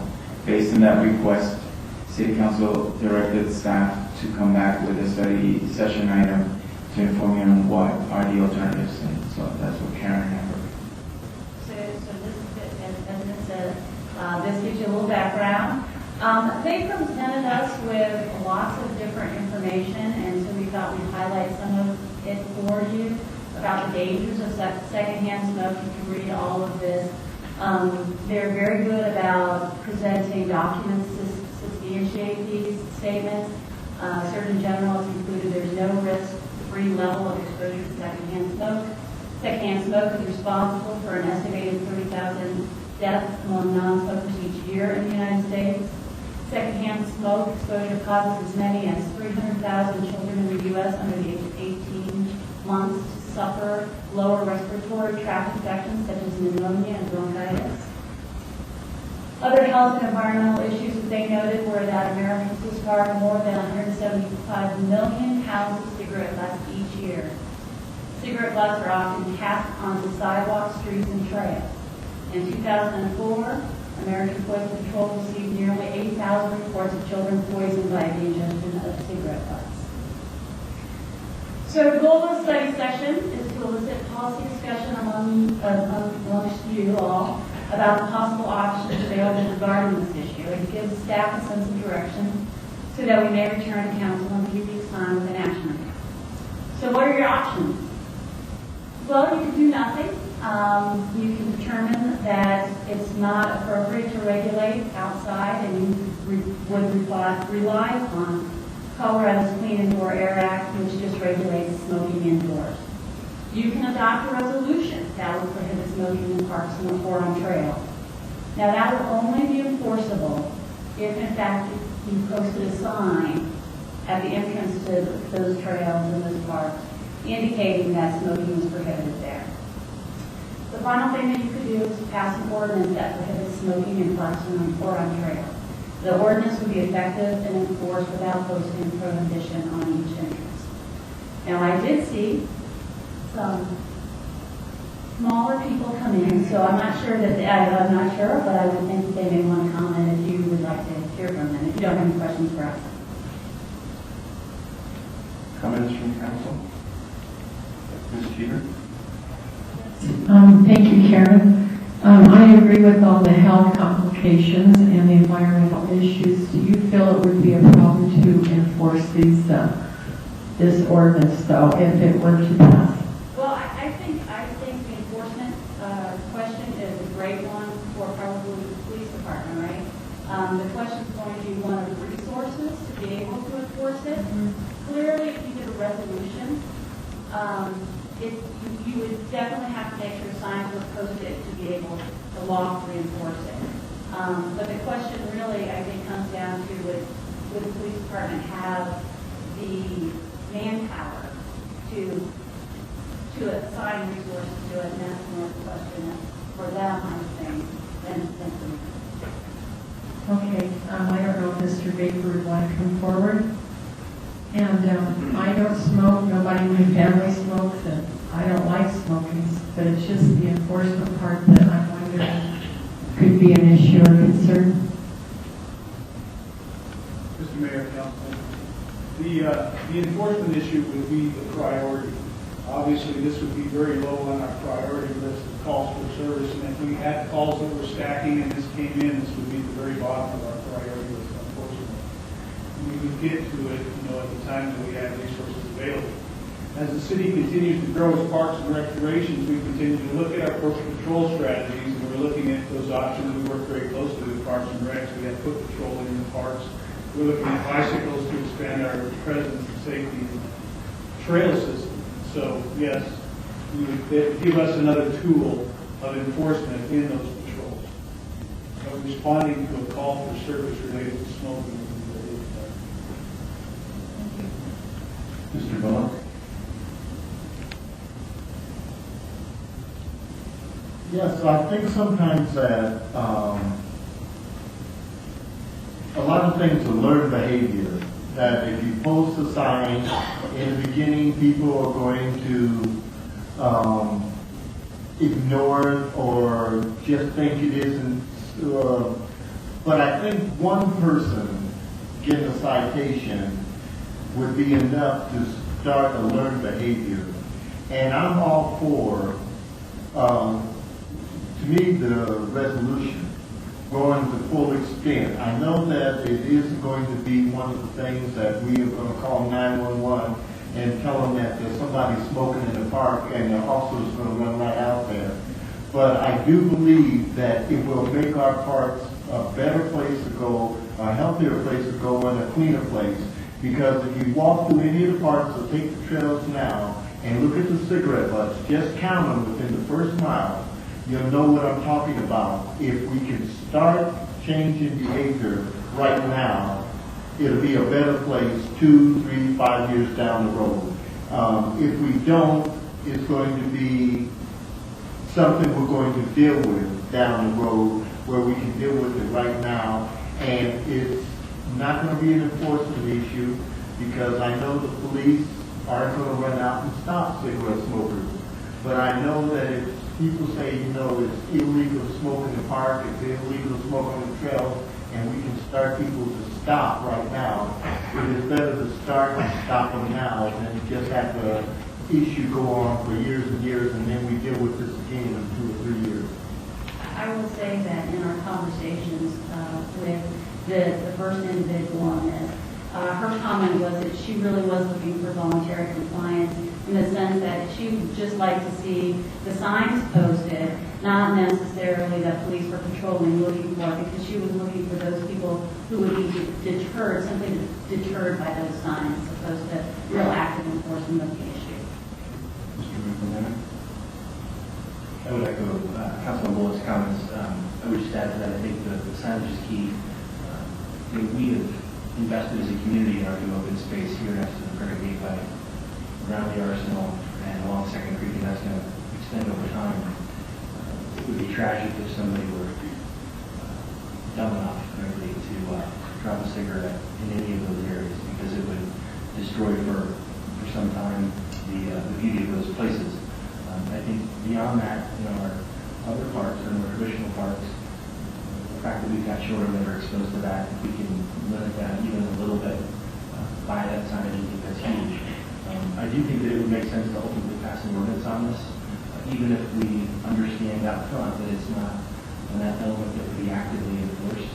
To Commander Baker's point, if over time policing ability extends into the park space, again, then be a tool that somebody could use to penalize someone. Again, I would expect nothing active. We're not going to chase somebody down for smoking, walking in the park. But I think, thank you for bringing it back, and hopefully we'll be able to see this move forward and be in place. Mr. Marino? I do agree with Councilman McEldowney that I think an ordinance is appropriate. I think that the signage can go a long way in terms of education for residents, making sure that they know that smoking is no longer prohibited in our city's parks and trails. The thing that gets me about this topic is that this is legislation coming from the children of our community, and they should have a voice. And so I really appreciate the fact that they have raised this issue. I think it's a great one to raise, and I look forward to the work that we're going to do on this. So thank you. Mr. Junior?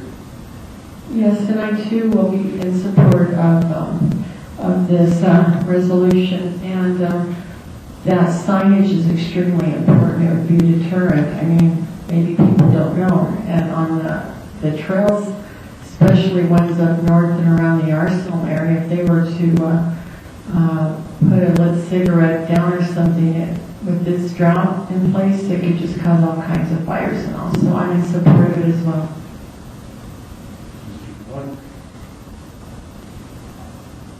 I may be a little confused.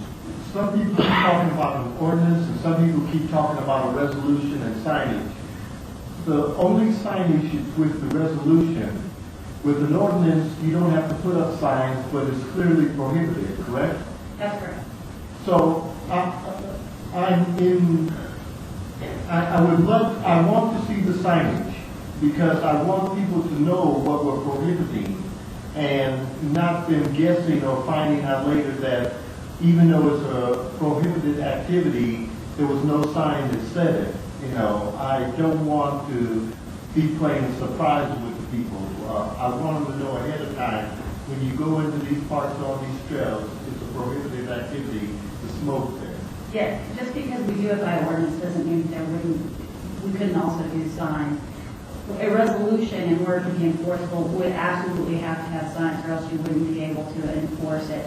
With an ordinance, you can pass the ordinance without having the signs, but it doesn't preclude you from putting up the signs to give people warnings about what's prohibited. Mr. Marino? Just to echo your comments, Ms. Stevens, that's exactly right. I think what Councilman McElhenney and I are advocating for is a medium between the two. For example, in the parks near my home, Fairfax Park, it states that alcoholic beverages are prohibited in parks, but that's by an ordinance. So it's exactly right. We can pass an ordinance, but then at some time, maybe when it's actually financially feasible to do so, look at funding some science that would obviously curb that behavior. Mr. Mayor, I would just ask that there be a consensus or otherwise before we move this forward as an ordinance and then explore opportunities for funding on the signs over time. I think it would be a great final step in the process if we could, whether it's grant funding or otherwise, funds for those signs that can just be a little circle slash cigarette sign at the mile markers, et cetera, in the open space trails, et cetera, but that we work with the kids who brought to school and have them play a role in helping actually put those signs in place. So,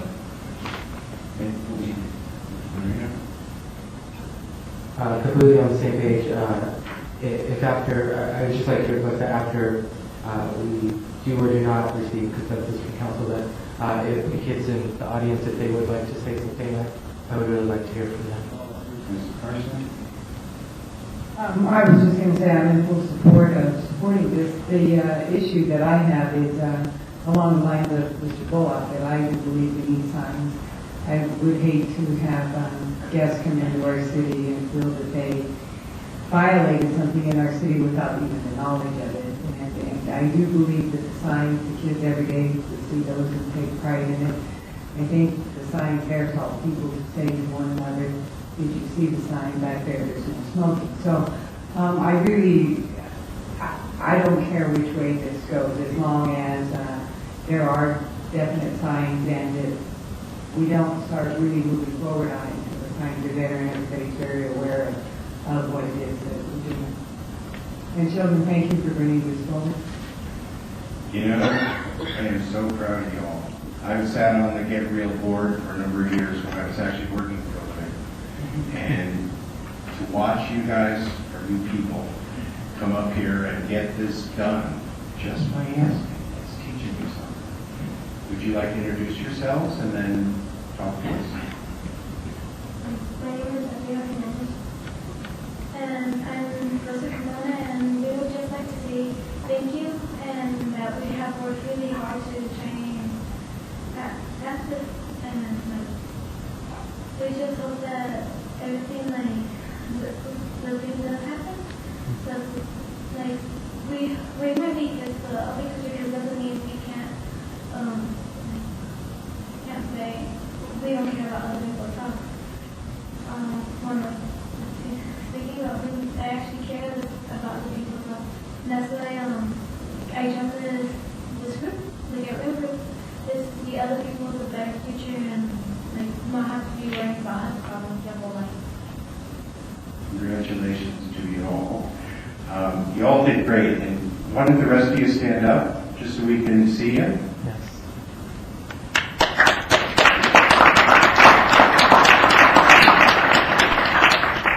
And now you all can go out and say, you know what? Commerce City Get Real was able to do this. You should be very proud of yourself and your group. I'm taking from here, I have not heard from two council members, but what I'm getting is that there's agreement here that we want to go forward with an ordinance and we want to have signage. Any disagreement from council? Seeing none, y'all, congratulations. You did terrific. And you should make sure you get back to whoever your instructor is for Get Real and tell them you did a wonderful job.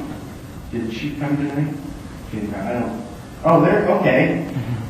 You did it. You have a wonderful group here. Thank you very much. You all have a good night. Mr. Flannery, any challenges with the direction? Okay. And signage, even if it's done in-house, would be nice in the beginning. Okay, next item, Mr. Flannery again. And and is the 2011 and 12 federal appropriations, and who will be handling that? Mr. Cordero. Okay. Mr. Cordero, welcome again. You get to work from the screen to the mic. I think I'll stay right here. Hey, works for us. Good evening, Mayor, members of council.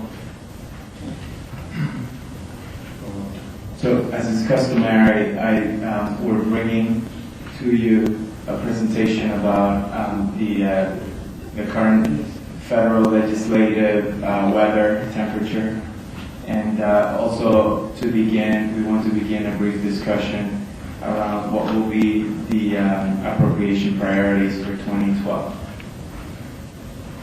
What I'm hoping to accomplish in this presentation is to give you a brief overview of the outcome of the elections of November, the possible impacts on the federal legislative front, and also then establish a process by which we can begin to identify priorities for the federal appropriations.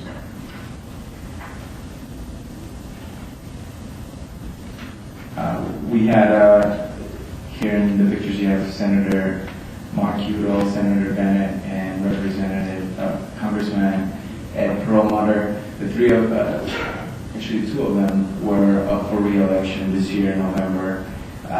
Congressman Perlmutter and Senator Bennett both had a pretty tough race, but were able to win. What made the race pretty hard was the fact that there was a lot of outside funds being invested.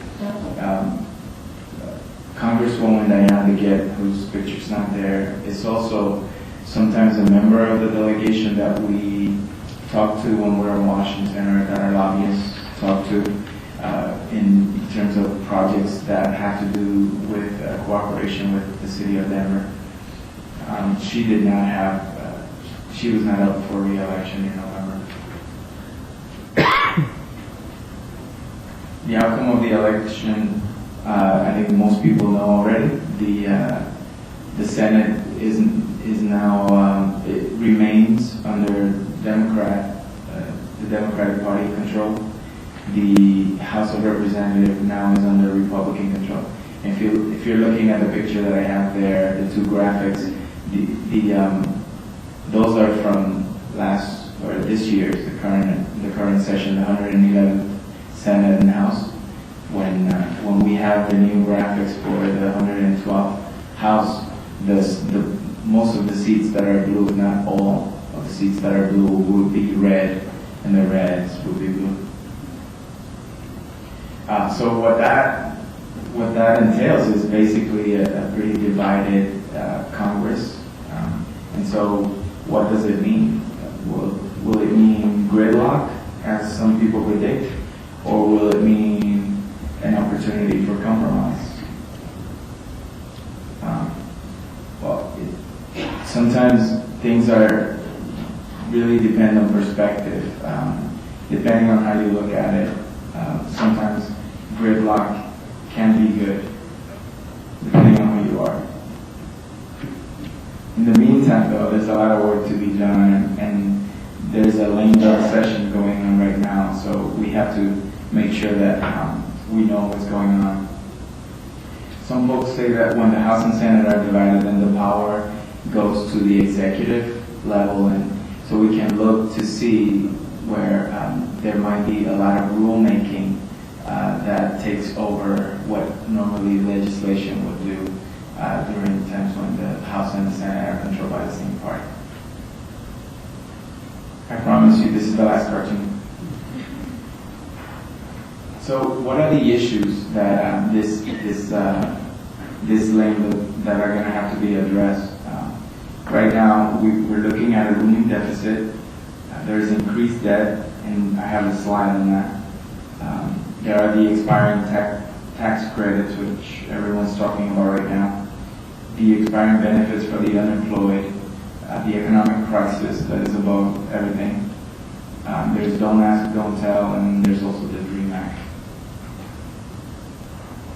I decided to put a graphic on the national debt and the deficit, because I think that depending on how the President and Congress deal with this or begin to deal with this now during the lame duck session, it will also tell us a lot about what may happen when the new Congress takes over. The Republicans decided that they will put the debt issue in front and center by threatening to block everything until tax credits were extended. That was something that came up last week. What's at stake is increasing debt and an increasing budget deficit compounded by an economy that, although it's growing very slowly.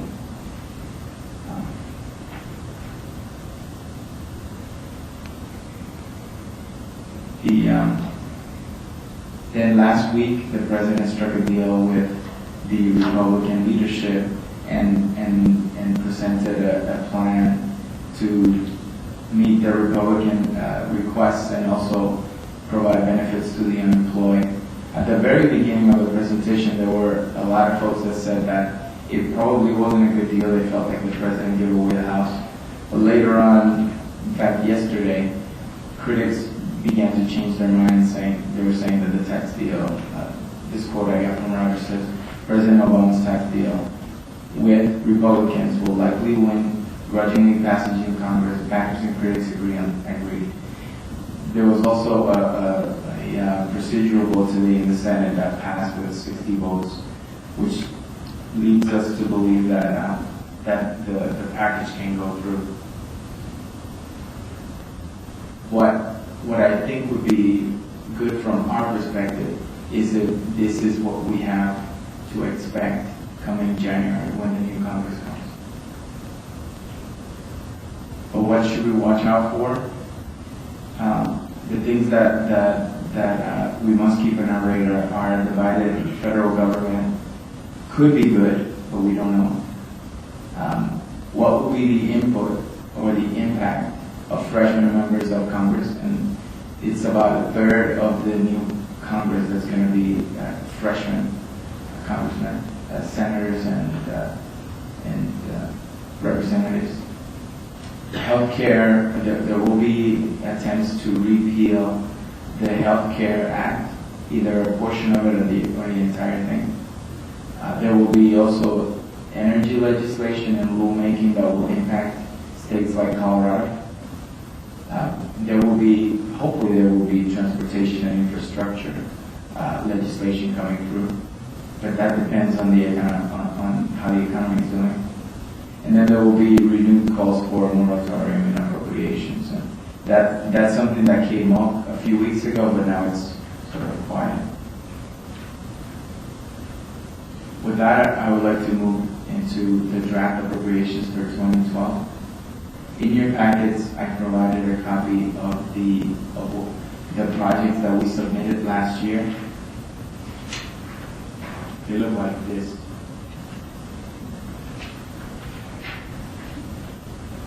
There were 4 main projects, all of them of a transportation nature. And there was the addition of a rack at Tower Road in Peña. We asked for funding for the design phase and engineering. A widening of Tower Road, and then the Second Creek Trail, and then we also asked for interoperability upgrades. What I was hoping can happen in terms of drafting our priorities for 2012 was, with that information, I would like to get feedback from all of you on what are projects that you're interested in us pursuing. I can send you a larger list of possible projects, and then if you reply with your comments, then we can take those and consolidate them and synthesize them, and then present them to you in late January when our lobbying firm in Washington comes to visit. With that, I'll take any comments or questions. Yes, thank you for the presentation. Many of my constituents are extremely interested in the addition of the ramp on Tower Road to Peña. That's very important to many people that I know. Secondly, was wondering if you knew or had any inside information about a bill that was passed at the federal level last year that would mandate businesses to file a 1099 when they spend $600 or more. Are you aware of that? Is it going to be repealed, do you think, since the House will be controlled by Republicans? I'm not familiar with the bill, but I can research. Could you please? Yes. It cost me a lot of work, let me tell you. Mr. Moreno? I actually had a question about which the priorities that we were successful with the current year. I believe that we did secure funding, correct, for some interoperability. If we could have a staff member just briefly go over that for the benefit of the audience.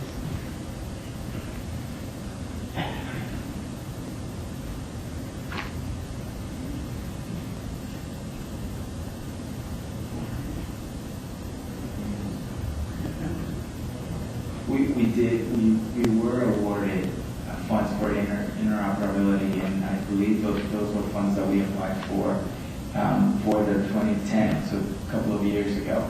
And I think it was somewhere around, was it 400,000? Yeah, $400,000 to $600,000. Great. So, I mean, considering our track record of success with that area, I would like to see that stay. I'm in complete agreement with Councilman Teeter. I think the on-ramp to Pena is huge and is currently a major barrier to economic development for this city. So I think we should absolutely continue to explore that. I'm interested in maybe diversifying our requests a little bit. I know Councilman McEldowney last year had mentioned perhaps going after some funding for renewable energy projects. I think that could be really exciting and something new for the city. So those are just my comments.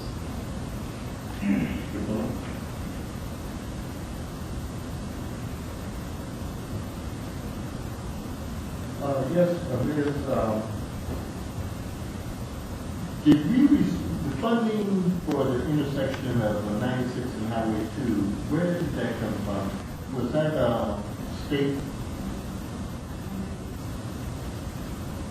Mayor and Councilman, and Paul, that came from city funds, CI capital improvement project funds, including tipping fees from the Allied landfill and sales tax revenue.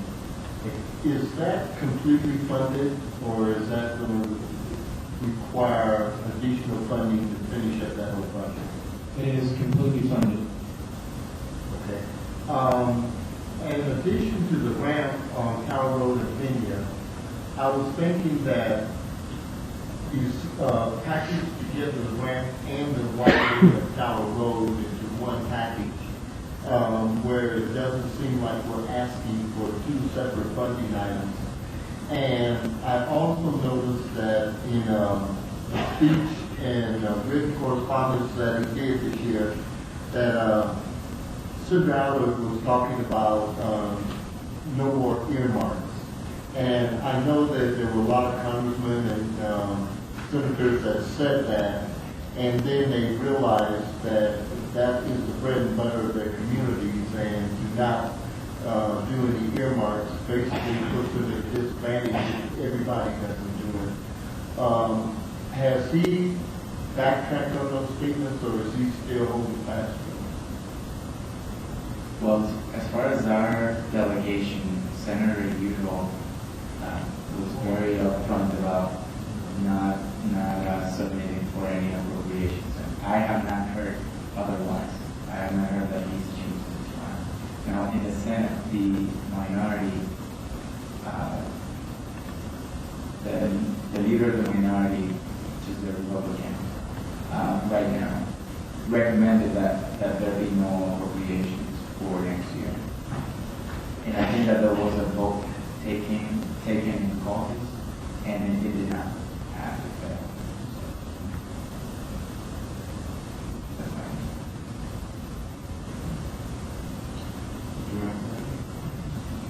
There was a longer list of candidate items that we covered last year. Can we get that sent back so that we can revisit that, because I think one of the things that, as Mr. Moreno pointed out, and that some of us are trying to look outside of the typical transportation funding buckets. If you everybody's looking for library funding, it's really that nature of the order, right? And there are a number of other projects that, if you look at the breadth of funding available, we might look differently. And there's no question we need power, we need venue. That goes without saying. But I think to focus solely on those items and not potentially take advantage of some of those other opportunities is not responsible to that. So if we look at this and start thinking, what sort of turnaround do you go from us on this? By Christmas? Yeah, we can get that email, because that would be actually I can send it to you tonight. Thank you so much. Mr. Mayor, the council, I think one of the things that we're also going to do is be sending that list to the department heads so that, they're kind of sometimes the eyes and ears of the city in so many ways. So when in their different conferences and their different professional organizations that they attend, many times they hear about bills or discussions on the horizon. We are always getting emails, many sources saying, tag yourself in this project, or what do you want to apply for and funding and this type of thing. So we'll be doing that as well as this discussion, so that you have a comprehensive idea of what those are. There may not be a whole lot more. I think, as Mr. Cordero mentioned, it's definitely popular and politically smart to sign on the dotted line where you're swearing off of earmarks. And we heard that last year. I think we got the on-ramp a lot further than we had in the past in some collaboration with some adjacent organizations. I think it's really been moved along further. Hopefully, with legislation in the state level, you can incrementally gain, and I'm hoping that we gain more, but with the atmosphere right now and the divisions in the government, we're going to try our best. We'll see how that goes. Yes, thank you. And I was going to cover this in my report about the E470 meeting, but I think it might be more appropriate to get into this now. The southbound tower, westbound Pena, that's something that we've been talking about at E470 for at least the past 8 months. Gave them a contract and said, what do you think about this? Everybody at E470 agrees that it's their obligation. We went over the 2011 budget last Thursday. And there's an item on there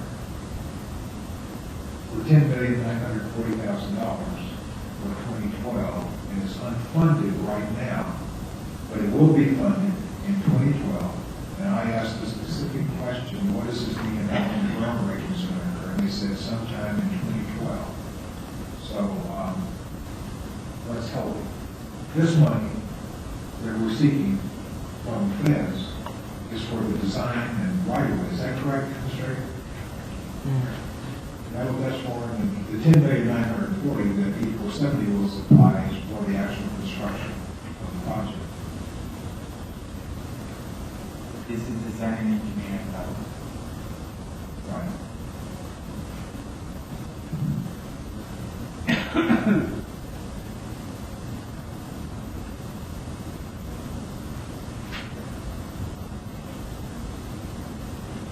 I'm sorry, you still?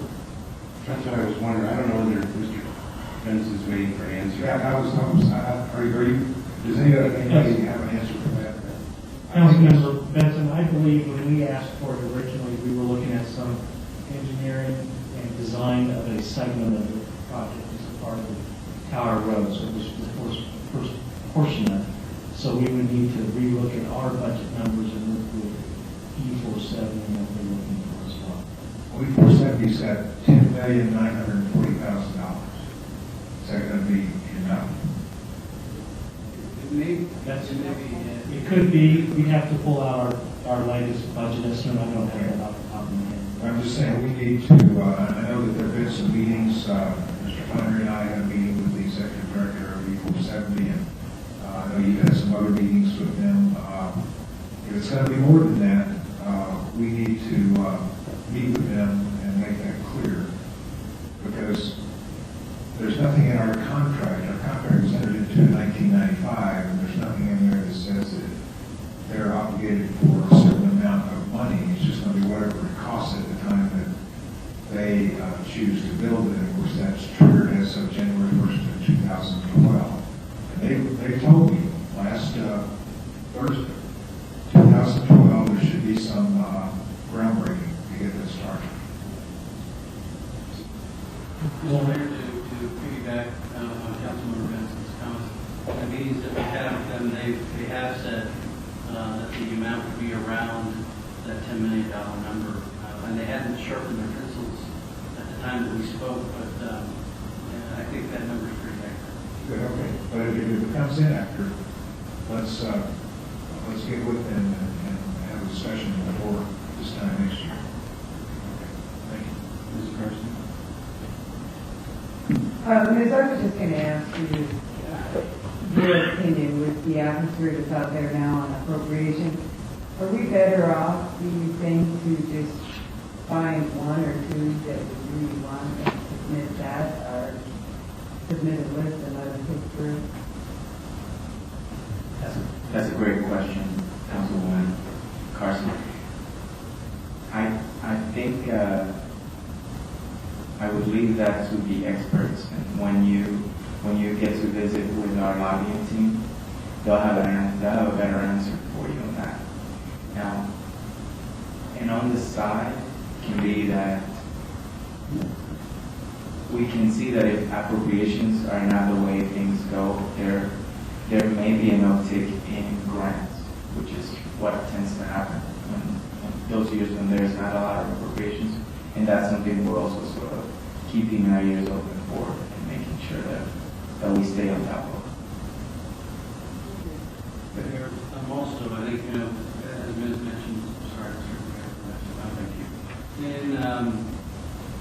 In D.C., the lobbyists are there in the streets, in the halls, looking at the tea leaves on what are the higher chances to get appropriation if it's possible.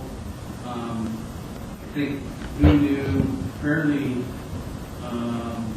accurately that we would get money in the interoperability. Not that it was guaranteed by any means, you have to ask and lobby for it, but we've done that successfully a couple of years in a row. And I think one of the things that we'll rely on them to do is to say, there's a transportation bill that has this subheading on it that you might want to ask for an environmental renewable energy type of. And that's what they do, and that's what they're going to help us with specifically. We've had those discussions in the last month, and I think them coming out will have a lot more input specifically from the next one. Thank you. Thanks, Sandy, the mother. Thank you very much for the report. And you'll send the report out on the alternate and other things. Appreciate it. Okay, now entertain a motion to go into executive session. You can read the motion from the item on your agenda. Ms. Peter? Yes, move to go into executive session for the purpose of determining positions relative to matters that may be subject to negotiations regarding economic development opportunities in the city of Commerce City pursuant to CRS 24-6-4024E. Second the motion. A motion and a second to go into executive session. Is there any discussion? Seeing none, all those in favor, signify by saying aye. Aye. All those opposed, the same. Okay. 40 minutes. That's right. My next question is going to be how long do you think we'll be? About 40 minutes? Thank you, sir.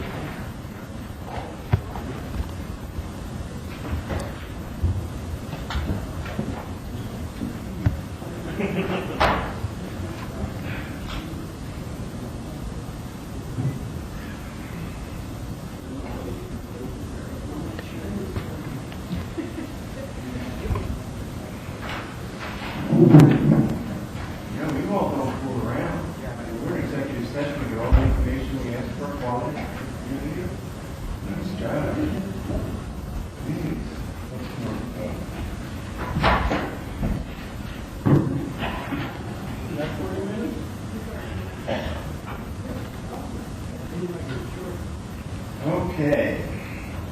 We are back.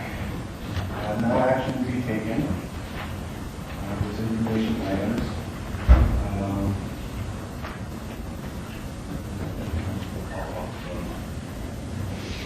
Oh, there it is. The next thing that we're going into is administrative council business, and if I can just remind council that this is for things you're looking for action from the council. It could be a trip, it could be something that you want planned for a future meeting. It is not for requests that would normally go to Ask 3C. That can be handled either through Mr. Flannery or through the computer. Mr. McElwain. Excuse me. Related to the Northern Area Transportation,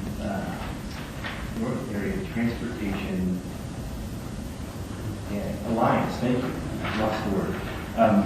For folks that don't recall, the North Area Transportation Alliance is essentially a collective of the communities in the northern area. So primarily made up of Adams County communities who have come together because of the sense that there is an equity in how RTD dollars have been spent, particularly in the north. So thinking fast track and the fact that not a single bit of track has been laid in the northern area.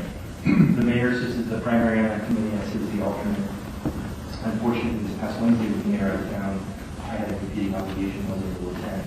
Mr. Aker attended on my behalf, and the meeting was fairly pivotal in that it was the culmination of some months of discussion related to how the position that the NATA is going to take and the communities that make up NATA relative to what they are going to suggest that RTD do with regard to any future spending and how that would impact the northern range, the northern area, using a broader term. That said, Mr. Aker is going to be sending to everyone specific wording of a document that has been drafted by NATA, a resolution that's been drafted by NATA. We have the opportunity to draft a letter of support for that direction on behalf of the state, and would like to get the city council's support to do just that. Would also like to get the city's support to sign on to this resolution that NATA is submitting.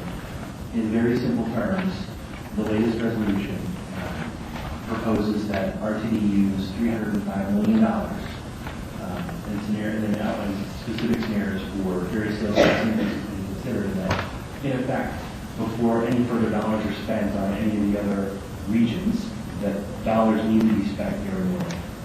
So I think in those simplified terms, it's a no-brainer for us to sign on and support that.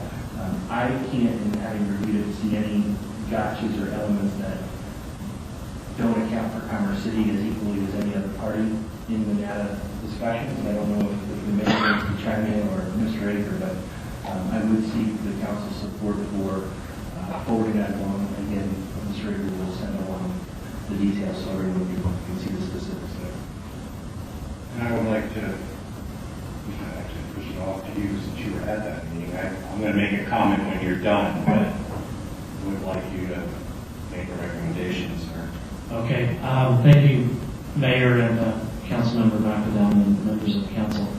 The NATA group's been discussing this for quite a while, as Councilman McAdam mentioned. So has the Metro Mayor's Caucus. To differing degrees, it's a little bit broader group, so they're tap dancing a little differently. But as Councilmember McAdam mentioned, really the crust is there's $305 million that is remaining from the P3 or the EAGLE contract, which is the public-private partnerships funding the East Line, that RTD is looking for recommendations and feedback from stakeholders on how to spend that money. Some of their proposals, and you'll see it in the information they send out, includes extending rail lines to finish off the southeast corridor, to finish out the southwest corridor, and to finish out the central corridor. And really that goes against the grain of some of the earlier commitments made at RTD, which is one, we're going to build the whole thing, but also we're going to do some stuff in the north as well. NATA's stance, the representatives, is if RTD should want to have a chance of passing a ballot for additional tax, and and it's ranging from 1/10 of a cent to 4/10 of a cent. They really need to have something in the ground and viable up in the northern area, so that's what they've been pushing for. The sense through some polling, and I think we're going to hear some more this week, is that it's either 0.1% or 0.2% that may make sense. They don't think anyone's got any stomach for anything larger than that. You'll also be hearing and reading about the stadium tax that's going to expire at the end of 2011. Some folks have said, hey, let's just assume that. And I think to everyone's credit and the elected officials on that is, let's don't try to snowball folks and say this is just a tax and extend it. It's a new tax. So I think there is those discussions going to go ongoing and tied into this. So I will get that information sent out, and if I can answer any further questions, I will. As a part of the information, I'll send out an abbreviated, much simpler slideshow that I've seen in the past from RTD to kind of explain some of the options. Okay. Mr. Bullock, did you have a comment? No, I had some items to bring up. Okay, hold on 1 second then. I agree with both Mr. McEldowney and Mr. Raker. I don't know how many of you saw the report about the new director or president or whatever, RTD manager. He asked for $6-point-something million to finish a bridge someplace in the southeast track. And what's going to be a tough sell up here to sell a tax when we haven't even seen, a railroad tie. Yeah, a shovel. Or even a plan. So, Mr. Raker, we're going to wait for you, and then if we can get that something in the future, that would be great. And I'm a little concerned that one of our cities has already taken a stance that pretty much was, not necessarily with the rest of us. Are you going to make a comment? Yes, I can. I think it's actually that individual city, I think, is the only one that's taken a strong stance and passed a resolution. That has been discussed in a couple of meetings I've been at, and they know they're taking a stance. The rest of the communities are doing similar things as we're doing, is saying, yes, we'll write a letter of support, yes and nod, that we can support NADA's resolution. So, and that's what I will take back to NADA, is that looks like we're supporting the resolution. Go ahead and send it, and we'll send out a letter of support as well. Given that you guys will approve it next week. Yes, once we have the information. Okay, Ms. Butler. Oh, is this on this? I'm sorry. Yeah. Okay. Just out of curiosity, which city would that be? Or should I? We just say historic. Okay. Thank you. Trying to stay out of that fight. It seems like I have disagreements with you more than that. Mr. Bullock. Oh, yes, I was just going to mention that on Saturday, the 8th is the 18th, is the Historical Society chili dinner and... Sir, could you use your microphone, please? Thank you. I thought I heard myself.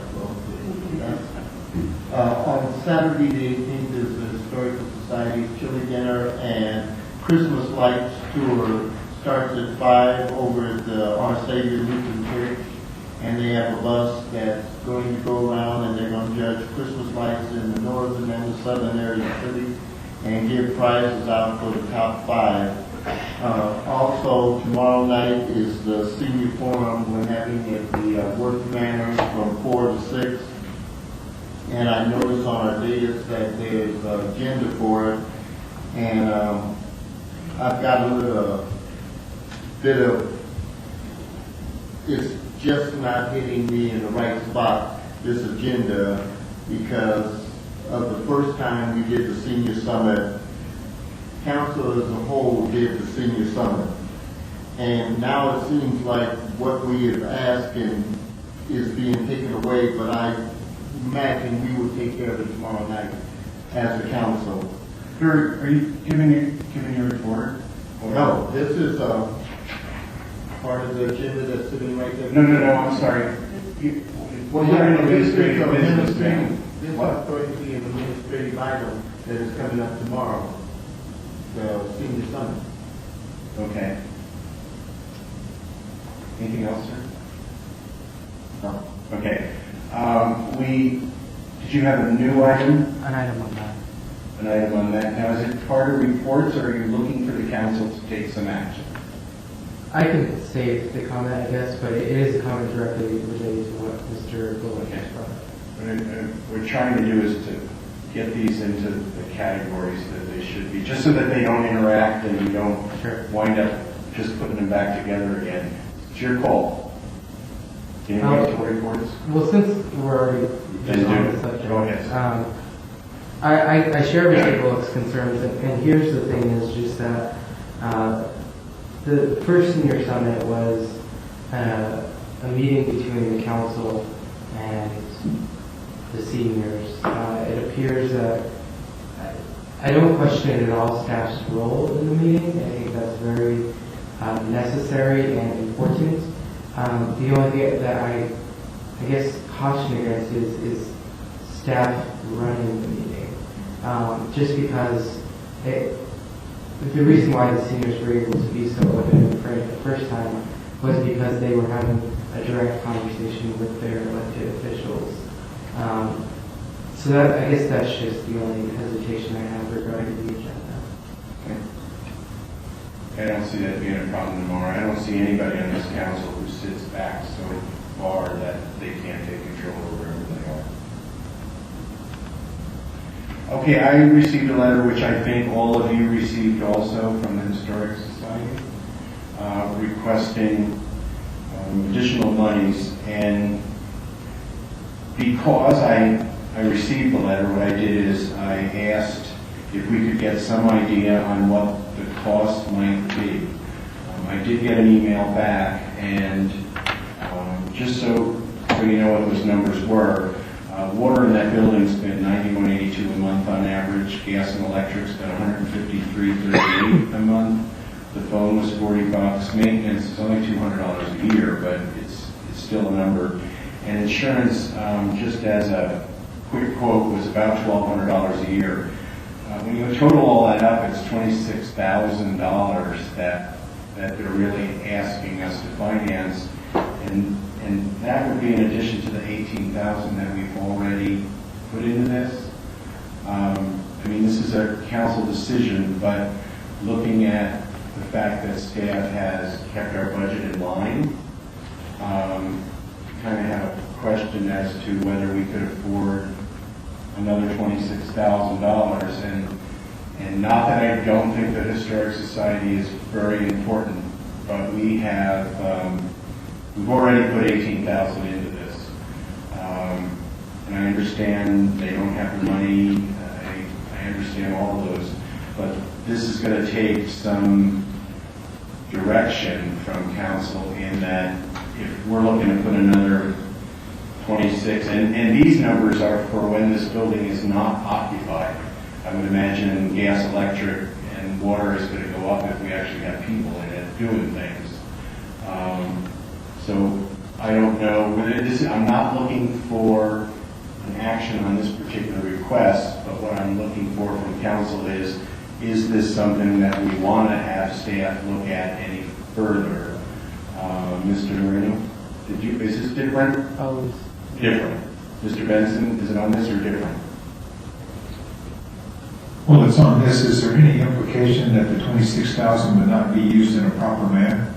No, it's just that it's $26,000 after the original 18. And I'm just giving you numbers. I agree with you that this is a very, very important thing for our city. It's something that's going to be looked at 100 years from now.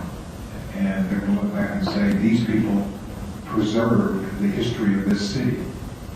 And $26,000 doesn't seem like that much money, based on the money that we spent on other things in the past that were not far less appropriate. Is it on this or on a different topic?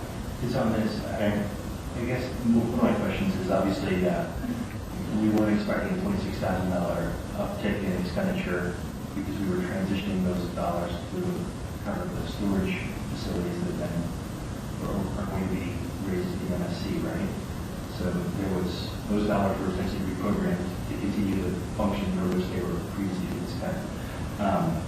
26,000 is 26,000. It's important. So how do you reconcile the two? I mean, is there any chance that we could have staff explore in partnership with the Historical Society grant opportunities to fund that, or to what extent can we get creative with where those dollars come from? Mr. Mayor, Councilmember McIntyre, that's actually the end game, the end goal. We have discussed with members of the Historic Society to look at grant ability to actually bring the entire facility, open it to the public, not just an office, which is what it is now, and then work towards grants to get that secured. So I think this specifically is in advance of that, because the lease would be signed, and then I think January or so, or probably more like February, people move in, the utilities need to be turned on. So it's a little bit different time frame, but I think the goal is to do exactly what you said. Do we have any sense for A, the likelihood that we can secure grants, and B, what amount, and C, how soon, so we can get a sense of how long we would have to potentially sustain? If it's a total of 26,000 a year, are we expecting a year of responsibility? Are we expecting a quarter or half a year? I mean, I think our likelihood of securing grants is very high, I believe. Time frame and the renewability of those, I'm not sure. Grant feasibility.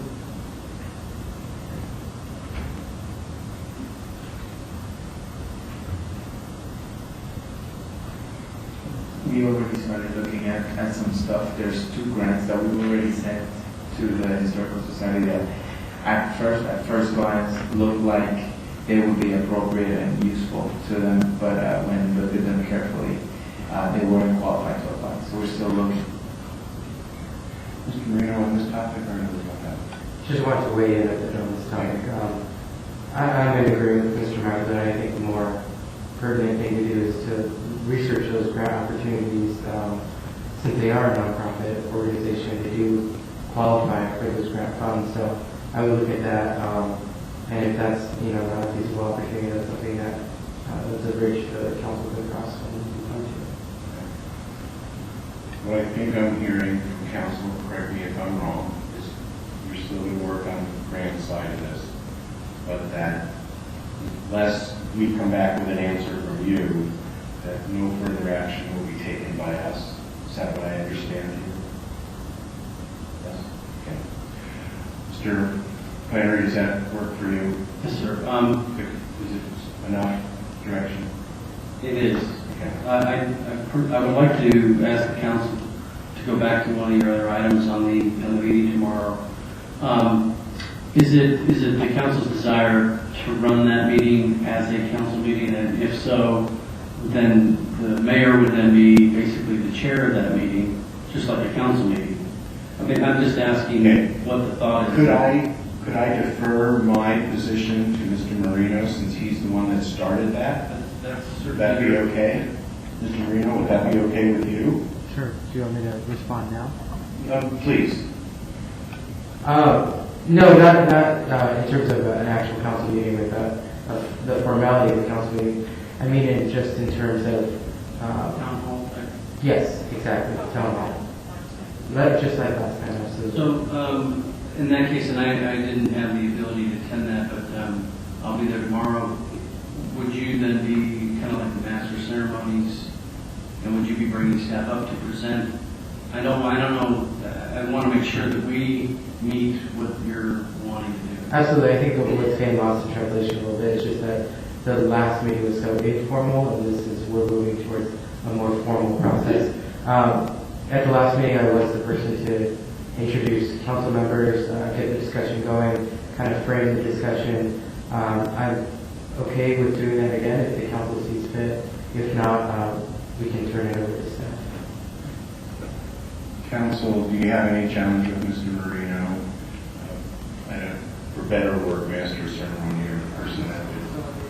I like that much better, facilitator. Mr. Bullock? I have no problem with that whatsoever. I would just like to run it just like we ran the last meeting, that the council sitting at the front of the room and the citizens out there being able to just fill questions at us and we are being able to answer them either as one or a whole, just like it was, and it was an informal setting where not only the council but the people in the audience felt relaxed and it wasn't structured. That's what I was hearing. Is that okay with you, Mr. Marino? Okay, Ms. Carson? Okay. So, Mr. Marino, we are going to defer to you. And if people are looking for answers that you had questions last time, it appears on this agenda that there are 2 people that would be ready to do that for you. Yeah. Mr. Flannery, does that work with you? So we will defer to Mr. Marino at the meeting tomorrow. Okay, that would be great. Is that good? That's great. Okay. Now we're going to go. Mr. Mayor, the reason those were put up on your dais was because that's what I wanted to ask you under reports. Okay, wonderful. Now we're going to get to reports. Now, I have a request, which I don't think should have been administrative council, but maybe it should have. We're now going to reports. Reports should be things that you have done for the city. Groups that you attended, information that you need. It doesn't, our meetings are getting very long at the end. We should probably stay away from our personal life. That could be done at another time with people who are more interested. So this would be strictly reports on meetings that you attended, things that somehow have some relationship to our city. So hopefully we can do that and make our meetings 15 minutes shorter than they have been in the past. Mr. Bullock, if we could start with you. Does that mean that we can't hear from Mr. Benson about how Texas A&M is doing? Oh, God, sir. I would do anything to kill that conversation, but I was trying not to embarrass you. I would love to hear how Texas A&M is performing because... Would you mind doing that when the meeting is over? And you shall hear it, Mr. Ball. When the meeting is over, if we could do that so that the people here who are not interested in the great state of Texas don't have to be involved in that conversation. I have no report. You are a wonderful person, sir. Mr. McEldanny. Mr. Johnson. Ms. Dieter. Quickly, I attended my first meeting for the Sand Creek Regional Greenway that was held with the Denver Country Club. Yes. Okay, but you got to put a disclaimer with it that we don't hold all our meetings. Oh, I know. It was fabulous. It was a holiday meeting and sat next to Mr. Aker. Thank you. Okay. Ms. Carson. No report. Mr. Benson.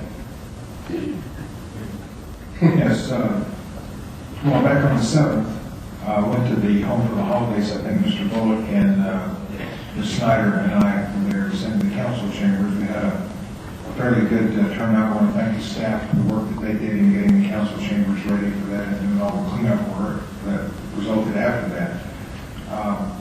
Last Thursday we had an E470 meeting, and I've already covered the Tower Pena ramp matter. There are some other things that we've been discussing that I know that the attorney for E470, Mr. Gator, have been discussing. A lot of this is the subject of an executive session, and we'll talk about that later, but it'll be a very interesting, there's a lot going on at E470. We have some very good discussions. We're still trying to figure out a way to raise the speed limit to 75. Studies being done to see if the road is capable, and on all portions of it, of handling a 75 mile an hour maximum speed limit. The problem is that if you have a road that the engineers say is designed for 70 and you raise the speed to 75 and somebody rolls over and kills themselves, I guess you're letting yourselves in for a lot of liability as far as that's concerned. But also went to the Winterfest Friday. I guess the wind was blowing so bad that they couldn't have the trees out where they normally have them, so they had to have them on the corners where they had some protection from the wind. And I would say that Texas A&M does not play until January the 7th, and I will have a full report on that on January the 10th. hopefully after our meeting has adjourned. Mr. Marino. Also was able to attend the Derby Winter Festival. Great turnout this year. It was nice to see everyone take advantage of an opportunity in the city. And my thanks to Councilman Bullock for decorating our tree. And also my thanks to Councilwoman Peter for taking place in the Santa Cruz Regional Board. With our work schedule just wasn't feasible anymore. So thank you very much for stepping in. And that's it. Okay. Health and wellness is going well with Metro Mayors. We've been doing a lot of stuff and it's been working with our city plans already. Legislative breakfast for North Metro Chamber was phenomenal. We even had our representative there who spoke. So that was a good event. And Derby Festival went well. I want to thank Council Member Bullock. I guess there was a small outbreak at the coffee shop that kind of went into the position of the city, and he actually corrected the person and told them maybe they shouldn't be talking so loud. And that was excellent on his part. And the only thing I wanted to correct was I noticed in the calendar that it still shows a meeting on the 27th, and we have canceled that. Is that correct? So maybe reflect that so that anybody wants to show up, they won't be here. Mr. Flannery, I don't know why do I forget the two of you all the time. Mr. Mayor, I did want to bring a couple of things up, but under the moment of silence, I actually wanted to add to Councilmember Moreno's comments.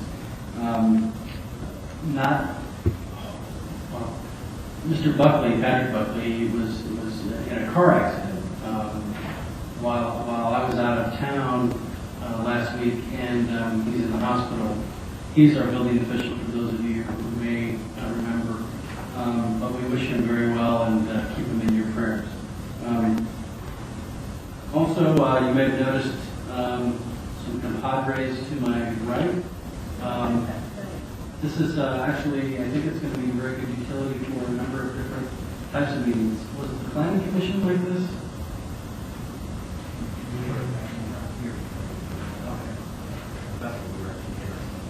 So the utility of these tables actually will really, I think, be a good thing.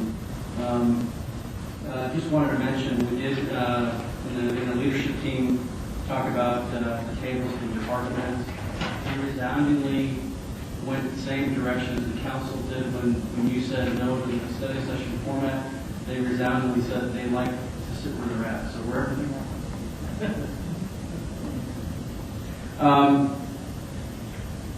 Last week, as I mentioned, both Bertie and I were in Atlanta speaking at a conference on our economic development incentives. It went very, very well. It was very well received. A lot of interesting conference. They talked about innovative ideas that different cities from across the U.S. are implementing, specifically in Georgia. But we've already had a request to visit Steamboat Springs, a lot closer in state. But I think part of that is the fact that it's being recognized of what we're doing. And I think it's major kudos to Brittany and her staff. Very, very much appreciate that. Senior Summit agenda, I'll check out. And then you've already got the College Community Foundation back. Mr. Gallagher. I have several things, but I'll talk to you individually on those items because they're not general information for the entire city. So I have nothing further. Okay. Last thing, I want to thank Mayor Pro Tem Tracy Snyder for standing in for home for the holidays since I was out of state, and also for attending the Governor-elect's event tonight to represent the city. I know she really misses being here. If there be no further business before this council, we adjourn. Everybody drive safe and